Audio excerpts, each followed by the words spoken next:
പരിശുദ്ധനായ ദൈവത്തിന് സ്തോത്രം. ഹല്ലേലൂയ. അനുഗ്രഹിക്കപ്പെട്ട ഒരു ചൊവ്വാഴ്ച കൂടി തന്ന ദൈവത്തിന് സ്തോത്രവും സ്തുതിയും അർപ്പിക്കുകയാണ്. ദൈവത്തിൻ്റെ ആലയത്തിലേക്ക് ഇന്ന് പകൽക്കാലം കടന്നു വന്നതായിട്ടുള്ള എല്ലാ മക്കളെയും ദൈവവും അനുഗ്രഹിക്കുമാറാകട്ടെ. ഇന്ന് വോട്ടെണ്ണലിൻ്റെ ദിവസമാണ്. പലരും അതിലായിരിക്കും ഇന്നത്തെ ശ്രദ്ധ മുഴുവനും. എന്നാൽ നമ്മൾ എന്ത് ആലോചിച്ചിട്ടും എന്ത് ചിന്തിച്ചിട്ടും കാര്യമില്ല. ദൈവം തൻ്റെ ഹിതം മാത്രമാണ് നിവർത്തിക്കുന്നത്. ദൈവത്തോട് പ്രാർത്ഥിക്കുകയല്ലാതെ നമുക്ക് പ്രവർത്തിപ്പാൻ സാധ്യമല്ല. എന്നാൽ പ്രവർത്തിക്കുന്നതും രാജാക്കന്മാരെ വാഴിക്കുന്നവനും നീക്കുന്നവനും ജീവനുള്ള ദൈവം മാത്രമാണ്. എന്താണോ ദൈവത്തിൻ്റെ ഹിതം അതിനായി നമ്മെ ഏൽപ്പിച്ചു കൊടുക്കാം. ഇന്ന് ദൈവത്തിൻ്റെ ആലയത്തിലേക്ക് കടന്നു വന്നതായിട്ടുള്ള നിങ്ങൾ ഓരോരുത്തരും ഇന്ന് നമ്മളെല്ലാവരും ചേർന്ന് ഒരു മനസ്സോടുകൂടി പ്രാർത്ഥിക്കുമ്പോൾ ദൈവം നമ്മുടെ പ്രാർത്ഥനയ്ക്ക് മറുപടി നൽകുക തന്നെ ചെയ്യും. കഴിഞ്ഞ ദിവസം രോഗികളായി ആശുപത്രിയിൽ കിടന്നതായിട്ടുള്ള 2 വ്യക്തികൾക്ക് വേണ്ടി നാം പ്രാർത്ഥിച്ചിരുന്നു. എന്നാൽ വൈകുന്നേരം ആകുമ്പോൾ തന്നെ അവർക്ക് ഓർമ്മ വരുവാനും അപകടനില തരണം ചെയ്യുവാനും സർവശക്തനായ ദൈവത്തിൻ്റെ കരം പ്രവർത്തിച്ചു. അതിനർത്ഥം നമ്മുടെ പ്രാർത്ഥന കേൾക്കുന്ന ഒരു ദൈവം നമ്മോട് കൂടെയുണ്ട് എന്നുള്ളതാണ്. ദൈവത്തിൻ്റെ വചനം നമ്മെ പഠിപ്പിക്കുന്നത് ഇപ്രകാരമാണ്: എൻ്റെ ദൃഷ്ടിയും എൻ്റെ ഹൃദയവും ഉള്ളതായിട്ടുള്ള എൻ്റെ ആലയമെന്ന്. ദൈവത്തിൻ്റെ ദൃഷ്ടിയും ദൈവത്തിൻ്റെ ഹൃദയവുമുള്ള കർത്താവിൻ്റെ ആലയത്തിൽ നമുക്ക് ആരാധിപ്പാൻ തക്കവണ്ണം ലഭിച്ചതാണ് ഏറ്റവും വലിയ ഭാഗ്യം. മാത്രമല്ല, നമ്മുടെ പ്രാർത്ഥനകളെല്ലാം ശ്രദ്ധ വെച്ച് കേട്ട് മറുപടി നൽകുന്ന ദൈവം നമ്മുടെ പാപങ്ങളൊന്നും കണക്കിടാതെ വണ്ണം പാപങ്ങളെല്ലാം ക്ഷമിച്ചുകൊണ്ട് നമ്മുടെ യാചനകളെല്ലാം കേൾക്കുന്നവനായിട്ടുള്ള ദൈവം നമ്മോട് കൂടെ ഉണ്ട്. ദൈവം ഇത്രമാത്രം അടുത്തിരിക്കുന്ന ശ്രേഷ്ഠ ജാതി വേറെ ഏതുമില്ല. ദൈവം ഇത്രത്തോളം സ്നേഹിക്കുന്നതായിട്ടുള്ള ഒരു ജനവും വേറെയില്ല. ദൈവം വാനസേനയോടുകൂടി താഴ്ന്നിറങ്ങി വരുന്ന ഇതുപോലെ ഒരാലയം എവിടെയും ഉണ്ടാവുകയില്ല. എന്നാൽ ദൈവത്തിൻ്റെ സന്നിധിയിൽ ദൈവം നമ്മോട് കാണിച്ചതായിട്ടുള്ള സ്നേഹത്തിൻ്റെ ഒരു അംശം പോലും ദൈവത്തെ സ്നേഹിപ്പാൻ കൊണ്ട് നമുക്ക് കഴിഞ്ഞിട്ടില്ല. കുറവുകൾ മാത്രമേ നമ്മുടെ പക്കലുള്ളൂ, പോരായ്മകൾ മാത്രമേ നമ്മുടെ പക്കലുള്ളൂ. ആകേണ്ടതുപോലെ ഒന്നും ആയിത്തീരുവാൻ നമുക്ക് കഴിഞ്ഞിട്ടില്ല. ചെയ്യേണ്ടതൊന്നും നമുക്ക് ചെയ്യുവാൻ കഴിഞ്ഞിട്ടില്ല. എന്നാൽ ചെയ്യരുതാത്തതായിട്ടുള്ള എല്ലാ കാര്യങ്ങളും ചെയ്തുകൊണ്ട് ദൈവത്തെ വേദനിപ്പിച്ചവരാണ് നമ്മളെല്ലാവരും. അതെല്ലാം ദൈവത്തോട് ഏറ്റു പറഞ്ഞുകൊണ്ട് ഇന്ന് നാം പാടിയതായിട്ടുള്ള ഗാനം പോലെ ഭാരം പാപം തള്ളി ലക്ഷ്യം നോക്കി നേരെ മുന്നോട്ടോടി ഓട്ടം തികയ്ക്കാം. ദൈവം നമ്മെ വിളിച്ചത് ഓട്ടം തികയ്ക്കേണ്ടതിന് വേണ്ടിയാണ്. പിതാക്കന്മാർ ഓട്ടം തികച്ചു, അപ്പോസ്തലന്മാരെല്ലാവരും ഓട്ടം തികച്ചു. ദൈവത്തിൻ്റെ ദാസനും ഓട്ടമെല്ലാം തികച്ച് ദൈവത്തിൻ്റെ വാഗ്ദത്ത രാജ്യത്തിലേക്ക് പ്രവേശിച്ചു. എന്നാൽ ഓടിക്കൊണ്ടിരിക്കുന്നതായിട്ടുള്ള നാം വീണു പോകുവാൻ ഇടവരരുത്. വീണു പോകുന്നത് 2 കാര്യങ്ങളാണ്: ഭാരവും പാപവും. ദൈവസന്നിധിയിൽ നമ്മുടെ ഭാരങ്ങളെല്ലാം ദൈവത്തിൻ്റെ മുമ്പാകെ ഇറക്കി വയ്ക്കുകയും പാപത്തോട് പ്രാണത്യാഗത്തോളം എതിർത്ത് നിൽക്കുകയും ചെയ്താൽ മാത്രമേ വിരുദ്ധ പ്രാപിപ്പാനായിട്ട് കഴിയുകയുള്ളൂ. ദൈവത്തിൻ്റെ ദാസൻ എപ്പോഴും നമ്മെ പഠിപ്പിക്കാറുള്ളതായിട്ടുള്ളൊരു കാര്യമുണ്ട്: മോഹം ഗർഭം ധരിച്ച് പാപത്തെ പ്രസവിക്കുന്നു, പാപം മുഴുത്തിട്ട് മരണത്തെ പെറുന്നു. മോഹം കടന്നു വന്നാൽ തീർച്ചയായും അത് പാപത്തിലേക്ക് നയിക്കും. പാപത്തിലേക്ക് നയിച്ചു കഴിഞ്ഞാൽ പാപം നമ്മെ മരണത്തിലേക്ക് നയിക്കും. മരണം എന്നുള്ളത് നിത്യമായ തീപ്പൊയ്ക എന്നുള്ളതാണ്. അപ്പോൾ മോഹങ്ങളും പാപങ്ങളും എല്ലാം തള്ളി മുന്നോട്ട് പോയാൽ മാത്രമേ ഓട്ടം തികയ്ക്കുവാനായിട്ട് കഴിയുകയുള്ളൂ. അനവധി ഭക്തന്മാർ ശക്തന്മാരും വീണുപോയതായിട്ടുള്ള പോർക്കളമാണ് ഇത്. കാറ്റും തിരമാലകളും പ്രതികൂലങ്ങളും അനവധി ഉണ്ടാകും. എന്നാൽ അവസാനത്തോളം സഹിച്ചുകൊണ്ട് മുൻപോട്ട് ഓടേണ്ടതിന് വേണ്ടിയാണ് ദൈവം നമ്മെ വിളിച്ചിരിക്കുന്നത്. ദൈവവചനം നമ്മെ പഠിപ്പിക്കുന്നത് നിങ്ങളും വിരുദ് പ്രാപിപ്പാൻ തക്കവണ്ണം ഓടുവിൻ എന്നുള്ളതാണ്. ഓട്ടക്കളത്തിൽ ഓടുന്നവർ എല്ലാവരും വിരുദ് പ്രാപിക്കുന്നില്ല. എന്നാൽ നിങ്ങളും പ്രാപിപ്പാൻ തക്കവണ്ണം ഓടുവിൻ.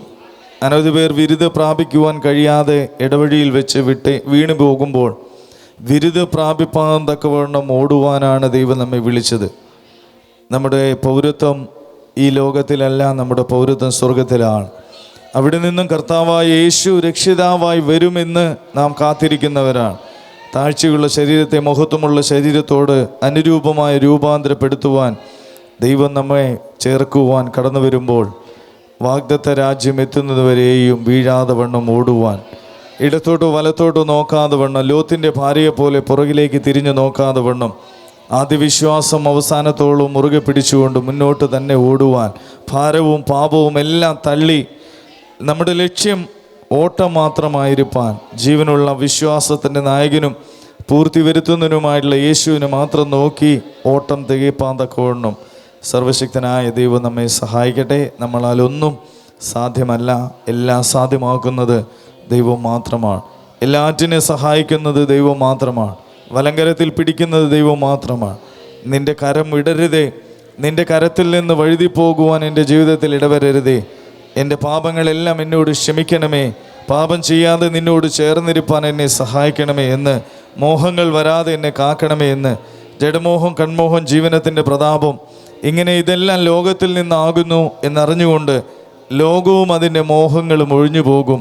ദൈവ ഇഷ്ടം ചെയ്യുന്നവൻ എന്നേക്കും ഇരിക്കും എന്നുള്ള വചനം പോലെ ദൈവ ഇഷ്ടം ചെയ്യുവാൻ തക്കവണ്ണം ദൈവം നമ്മെ എല്ലാവരെയും സഹായിക്കട്ടെ. കടന്നു വന്നതായിട്ടുള്ള എല്ലാവർക്കും ഒരിക്കൽ കൂടി ദൈവനാമത്തിൽ സ്നേഹവന്ദനം അറിയിക്കുകയാണ്. നമ്മുടെ പ്രാർത്ഥന കേൾക്കുവാൻ നമ്മുടെ മധ്യത്തിൽ കൃത്യസമയത്ത് തന്നെ സർവശക്തനായ ദൈവം താഴ്ന്നിറങ്ങി വന്നിട്ടുണ്ട്.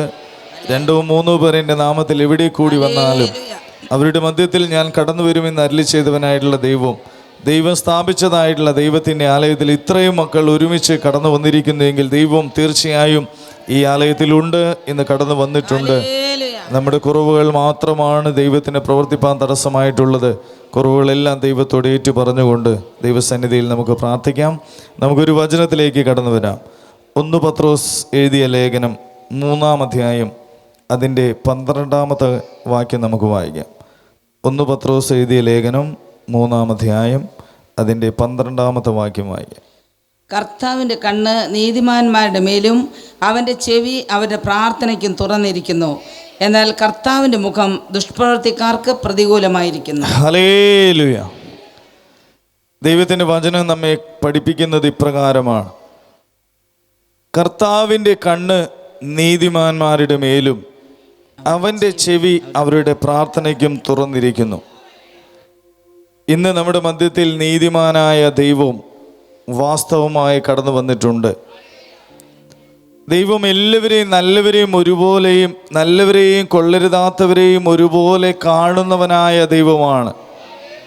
എന്നാൽ ഇവിടെ ദൈവത്തിൻ്റെ വചനം വളരെ പ്രത്യേകമായി എടുത്തു പറഞ്ഞിരിക്കുന്നത് കർത്താവിൻ്റെ കണ്ണ് നീതിമാന്മാരുടെ മേലും അവൻ്റെ ചെവി അവരുടെ നിലവിളിക്കും തുറന്നിരിക്കുന്നു. നാം എല്ലാവരും പാപികളാണ്, ദോഷികളാണ്.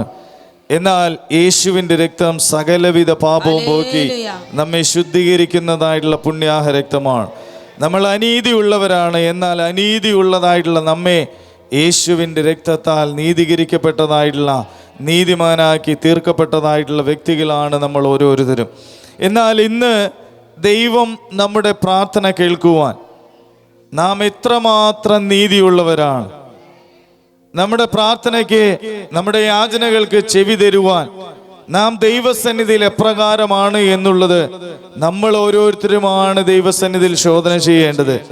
യോഹന്നാന്റെ സുവിശേഷം 9-ാം അധ്യായം അതിന്റെ 31-ാമത്തെ വാക്യത്തിൽ ഇപ്രകാരം വായിക്കുന്നു: അവൻ പാപികളുടെ പ്രാർത്ഥന കേൾക്കുന്നില്ല, ദൈവഭക്തനായിരുന്ന് അവൻ്റെ ഇഷ്ടം ചെയ്യുന്നവൻ്റെ പ്രാർത്ഥന അവൻ കേൾക്കുന്നു. അപ്പോൾ ദൈവം ഒരിക്കലും പാപികളുടെ പ്രാർത്ഥന കേൾക്കുന്നില്ല. നമ്മളെല്ലാവരും പാപികളാണ്, നമ്മളെല്ലാവരും ദോഷികളാണ്, കൊള്ളരുതാത്തവരാണ്. എന്നാൽ നീതീകരിക്കുന്ന ഒരു ദൈവം നമ്മുടെ മധ്യത്തിലുണ്ട്. നീതീകരിക്കുന്ന ദൈവം നമ്മെ നീതിയിലേക്ക് വഴി നടത്തണമെങ്കിൽ നാം പാപങ്ങളും അകൃത്യങ്ങളും ഏറ്റുപറയുന്നവരായിരിക്കണം. ദൈവസന്നിധിയിൽ ഒരു ചടങ്ങെന്ന പോലെ കടന്നു വന്നതുകൊണ്ട് ദൈവം നമ്മെ നീതീകരിക്കുകയില്ല, ദൈവം നമ്മുടെ പ്രാർത്ഥന കേൾക്കുകയില്ല. ദൈവത്തിൻ്റെ ആലയത്തിൽ കടന്നു വന്നതുകൊണ്ട് നമ്മുടെ യാചനകൾക്ക് മറുപടി ലഭിക്കുകയുമില്ല. ദാവീദിനെ പോലെ ദൈവസന്നിധിയിൽ നാം പ്രാർത്ഥനയോടുകൂടി ഞാൻ സ്വർഗത്തോട് നിന്നോട് പാപം ചെയ്തു എന്ന് മുടിയനായ പുത്രൻ പ്രാർത്ഥിച്ചതുപോലെ, ദാവീദ് പ്രാർത്ഥിച്ചതുപോലെ, ദൈവമേ നിന്റെ സന്നിധിയിൽ നിന്ന് എന്നെ തള്ളിക്കളയരുതേ, നിന്റെ പരിശുദ്ധാത്മാവിനെ എന്നിൽ നിന്ന് എടുക്കുകയും അരുതേ എന്ന് നിന്റെ കരുണയുടെ ബഹുത്വപ്രകാരം എൻ്റെ ലംഘനങ്ങളെ മായ്ച്ചു കളയണമെന്ന് ആരെല്ലാം പ്രാർത്ഥിക്കുന്നുവോ അവരുടെ പ്രാർത്ഥനയാണ് ദൈവം കേൾക്കുന്നത്. ഇന്ന് ദൈവസന്നിധിയിൽ നാം എല്ലാവരും കടന്നു വന്നിരിക്കുന്നത് പ്രാർത്ഥനയ്ക്ക് വേണ്ടിയാണ്. എന്നാൽ പലരും നമ്മൾ എന്തെങ്കിലും ദൈവത്തിൻ്റെ ആലയത്തിൽ വന്നില്ല എങ്കിൽ ആരെങ്കിലും എന്തെങ്കിലും ചോദിച്ചാലോ എന്ന് വിചാരിച്ച് ദൈവത്തിൻ്റെ ആലയത്തിൽ കടന്നു വന്നവരുമുണ്ടാകാം. ദൈവത്തോട് പാപങ്ങൾ ഏറ്റുപറഞ്ഞ് ഇന്ന് ദൈവമേ ഞങ്ങളെ അനുഗ്രഹിച്ചല്ലാതെ വിടരുതേ എന്ന് പ്രാർത്ഥനയോടുകൂടി കടന്നു വന്നവരുമുണ്ടാകാം. എന്നാൽ ഇന്ന് ദൈവസന്നിധിയിൽ നമുക്ക് വേണ്ടത് ഏക മനസ്സോടുകൂടി ദൈവത്തിൻ്റെ ആലയത്തിൽ ആയിരിക്കുക എന്നുള്ളതാണ്. ഏക മനസ്സോടുകൂടി നാം ആരാധിക്കുമ്പോൾ, ഏക മനസ്സോടുകൂടി നാം പ്രാർത്ഥിക്കുമ്പോൾ, സഭ ശ്രദ്ധയോടുകൂടി പ്രാർത്ഥിച്ചപ്പോൾ പത്രോസിനെ കാരാഗ്രഹത്തിൽ നിന്ന് വിടുവിച്ചവനായിട്ടുള്ള ദൈവം ഇന്ന് വിടുവിക്കുന്ന ദൈവമായി നമ്മോട് കൂടെയുണ്ട്. എന്നാൽ ശ്രദ്ധയോടുകൂടെ പ്രാർത്ഥിപ്പാൻ നമുക്ക് മനസ്സുണ്ടെങ്കിൽ അതിനർത്ഥം നീതിമാനായി ദൈവത്തിൻ്റെ സന്നിധിയിൽ നിൽക്കണം. നീതിമാനായി നിൽക്കണമെങ്കിൽ യാക്കോബിൻ്റെ ലേഖനത്തിൽ ഇപ്രകാരം വായിക്കുന്നു, ഏലിയാവ് നമുക്ക് സമസ്വഭാവമുള്ള മനുഷ്യനാകുന്നു. യാക്കോബിൻ്റെ ലേഖനം 5-ാം അധ്യായം അതിൻ്റെ 13-ാമത്തെ വാക്യത്തിലേക്ക് നമുക്ക് കടന്നു വരാം. നിങ്ങളിൽ കഷ്ടമനുഭവിക്കുന്നവൻ പ്രാർത്ഥിക്കട്ടെ. ദൈവം നമ്മൾ ഓരോരുത്തരും കഷ്ടതയോടുകൂടി ഈ ആലയത്തിലേക്ക് കടന്നു വന്നു. എന്നാൽ ദൈവം നമ്മുടെ പ്രാർത്ഥന കേട്ട് നമ്മുടെ കഷ്ടതയിൽ നിന്ന് വിടുവിച്ചു. എന്നാൽ ഇന്ന് നാം കടന്നു വന്നിരിക്കുന്നത് കഷ്ടമനുഭവിക്കുന്നവർക്ക് വേണ്ടി പ്രാർത്ഥിക്കുവാനാണ്. ദൈവവചനം പഠിപ്പിക്കുന്നത് നിങ്ങളിൽ കഷ്ടമനുഭവിക്കുന്നവൻ പ്രാർത്ഥിക്കട്ടെ. അതിനർത്ഥം ഇന്ന് നമുക്ക് കഷ്ടതയില്ല എങ്കിലും നമ്മെ വിളിച്ചത് കഷ്ടപ്പെടുന്നതായിട്ടുള്ള ജനത്തിന് വേണ്ടി പ്രാർത്ഥിക്കുവാനാണ്. ദൈവവചനം നമ്മെ പഠിപ്പിക്കുന്നത് നിങ്ങൾ തമ്മിൽ ഭാരങ്ങളെ ചുമക്കുന്നവരായിരിക്കണം. അപ്പോൾ നമ്മുടെ ജീവിതത്തിൽ കഷ്ടമില്ല എന്ന് പറഞ്ഞ് നാം പ്രാർത്ഥിക്കാതെ ഒഴിഞ്ഞു മാറുവാനല്ല, മറ്റുള്ളവരുടെ ഭാരം ഏറ്റെടുത്ത് അവർക്ക് വേണ്ടി പ്രാർത്ഥിക്കുന്നവരായിരിക്കണം. ഇന്ന് നാം ഇവിടെ കൂടി വന്നിരിക്കുന്നത് മറ്റുള്ളവർക്ക് വേണ്ടി പ്രാർത്ഥിക്കുവാനാണ്. നമ്മുടെ ജീവിതത്തിൽ ഭാരങ്ങളുണ്ടാകാം, കഷ്ടതയുണ്ടാകാം, ദുഃഖങ്ങളുണ്ടാകാം, പ്രയാസങ്ങളുണ്ടാകാം. എന്നാൽ അതെല്ലാം മാറ്റിവെച്ച് ഇന്ന് ദൈവത്തിൻ്റെ ആലയത്തിൽ നാം കടന്നു വന്നിരിക്കുന്നത് മറ്റുള്ളവർക്ക് വേണ്ടി പ്രാർത്ഥിക്കുവാനാണ്. നാം മറ്റുള്ളവർക്ക് വേണ്ടി പ്രാർത്ഥിക്കുമ്പോൾ നമുക്കും വേണ്ടി പ്രവർത്തിക്കുന്നവനാണ് ദൈവം. ഇയ്യോബിന്റെ വചനം ഇപ്രകാരം വായിക്കുന്നു, ഇയ്യോബ് മറ്റുള്ളവർക്ക് വേണ്ടി പ്രാർത്ഥിച്ചപ്പോൾ അവന്റെ സ്ഥിതിക്ക് ഭേദം വന്നു. അവിടെ വായിക്കുന്നത് ഇയ്യോബ് തൻ്റെ സ്നേഹിതന്മാർക്ക് വേണ്ടി പ്രാർത്ഥിച്ചപ്പോൾ. അപ്പോൾ നമ്മെ വിളിച്ചത് ഏക സഹോദരന്മാരായിട്ടാണ്, ഒരു കുടുംബമായിട്ടാണ് ദൈവം നമ്മെ വിളിച്ച് വേർതിരിച്ചിരിക്കുന്നത്. ഇവിടെ ഗുരു ശിഷ്യ ബന്ധമല്ല, ദൈവത്തിൻ്റെ ആലയത്തിൽ ഒരു കുടുംബമായി ദൈവം വിളിച്ചിരിക്കുന്നു. എല്ലാവരെയും സ്നേഹിക്കേണ്ടതിനും എല്ലാവരെയും സ്നേഹിതന്മാരായി കാണേണ്ടതിനും എല്ലാവരെയും സഹോദരന്മാരും സഹോദരിമാരുമായി കാണേണ്ടതിനും അവർക്ക് വേണ്ടി പ്രാർത്ഥിക്കേണ്ടതിനും വേണ്ടിയാണ് ഇന്ന് പകൽക്കാലം നാം കടന്നു വന്നിരിക്കുന്നത്. എന്നാൽ ഇയ്യോബ് തൻ്റെ സ്നേഹിതന്മാർക്ക് വേണ്ടി പ്രാർത്ഥിച്ചപ്പോൾ തൻ്റെ സ്ഥിതിക്ക് യഹോവ തൻ്റെ സ്ഥിതിക്ക് ഭേദം വരുത്തി. അപ്പോൾ കഷ്ടപ്പെടുന്നവർക്ക് വേണ്ടി നാം പ്രാർത്ഥിക്കുമ്പോൾ അവർക്ക് വിടുതൽ നൽകുന്ന ദൈവം നമുക്ക് അനുഗ്രഹം നൽകുവാൻ മതിയായവനാണ്. ഇവിടെ വായിച്ചു കേട്ടത് നിങ്ങളിൽ കഷ്ടമനുഭവിക്കുന്നവൻ പ്രാർത്ഥിക്കട്ടെ. അപ്പോൾ എൻ്റെ ജീവിതത്തിൽ എനിക്ക് കഷ്ടതയില്ലല്ലോ, അതുകൊണ്ട് ഞാൻ പ്രാർത്ഥിക്കേണ്ട എന്നുള്ളതല്ല. കഷ്ടപ്പെടുന്നവർക്ക് വേണ്ടി നാം പ്രാർത്ഥിക്കുന്നവരായിരിക്കണം.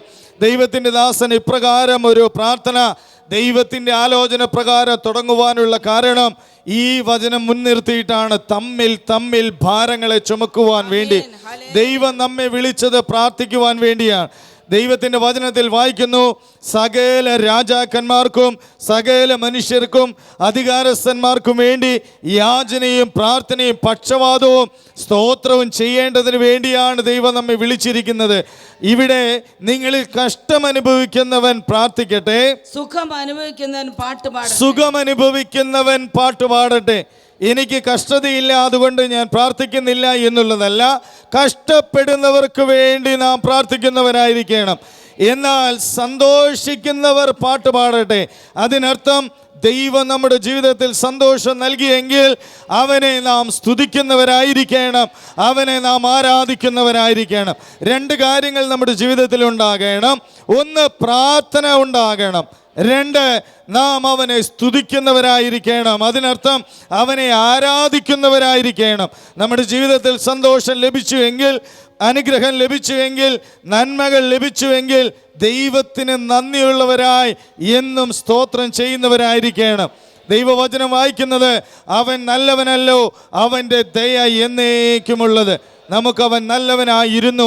നമ്മുടെ കഷ്ടത മാറ്റി, നമ്മുടെ കണ്ണുനീർ മാറ്റി, വേദനകൾ മാറ്റി, ദുഃഖങ്ങൾ മാറ്റി, അത് കഷ്ടപ്പെടുന്നവർക്ക് വേണ്ടി പ്രാർത്ഥിക്കുവാനും കഷ്ടത മാറ്റി ഇന്ന് നമ്മുടെ ജീവിതത്തിൽ സന്തോഷം നൽകിയിരിക്കുന്നത് അവനെ സ്തുതിക്കുവാനും മഹത്വപ്പെടുത്തുവാനുമാണ്. അതുകൊണ്ടാണ് ദൈവത്തിൻ്റെ വചനത്തിൽ ഇപ്രകാരം എഴുതിയിരിക്കുന്നത്, സകല രാജാക്കന്മാർക്കും മനുഷ്യർക്കും വേണ്ടി പ്രാർത്ഥനയും യാചനയും പക്ഷവാദവും സ്തോത്രവും ചെയ്യണം. അതിനർത്ഥം യാചനയും പ്രാർത്ഥനയും, മൂന്നാമത്തെ കാര്യം പക്ഷവാദവും, നാലാമത് പറയുന്നത് സ്തോത്രവും. അതിനർത്ഥം നന്ദിയുള്ള ഹൃദയം.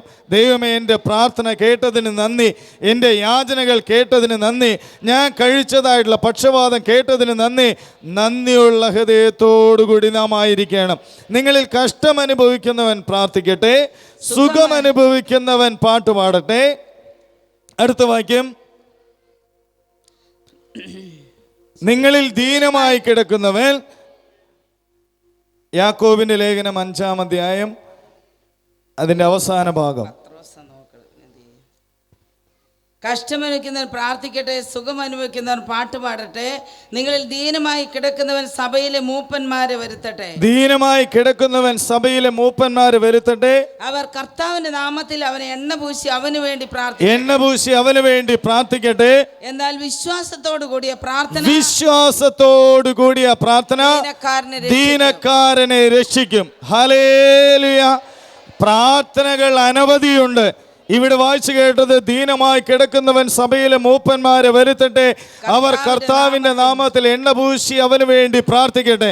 അടുത്ത വാക്യത്തിൽ പറയുന്നു, വിശ്വാസത്തോടുകൂടി പ്രാർത്ഥന ദീനക്കാരനെ രക്ഷിക്കും. ഇന്ന് നാം വിശ്വാസത്തോടുകൂടി പ്രാർത്ഥിച്ചാൽ രക്ഷിക്കുന്ന ഒരു ദൈവം ഇന്ന് നമുക്ക് വേണ്ടി പ്രവർത്തിക്കുമെന്നുള്ളതാണ്. ഇന്ന് നാം വിശ്വാസത്തോടുകൂടി പ്രാർത്ഥിച്ചാൽ എപ്രകാരമുള്ള വിശ്വാസം വേണം?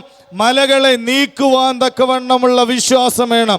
നിങ്ങൾ പ്രാർത്ഥിച്ചാൽ, വിശ്വാസത്തോടുകൂടി പ്രാർത്ഥിച്ചാൽ, ഈ മലയോട് നീങ്ങി കടലിലേക്ക് ചാടിപ്പോക എന്ന് പറഞ്ഞാൽ അതുപോലെ സംഭവിക്കും.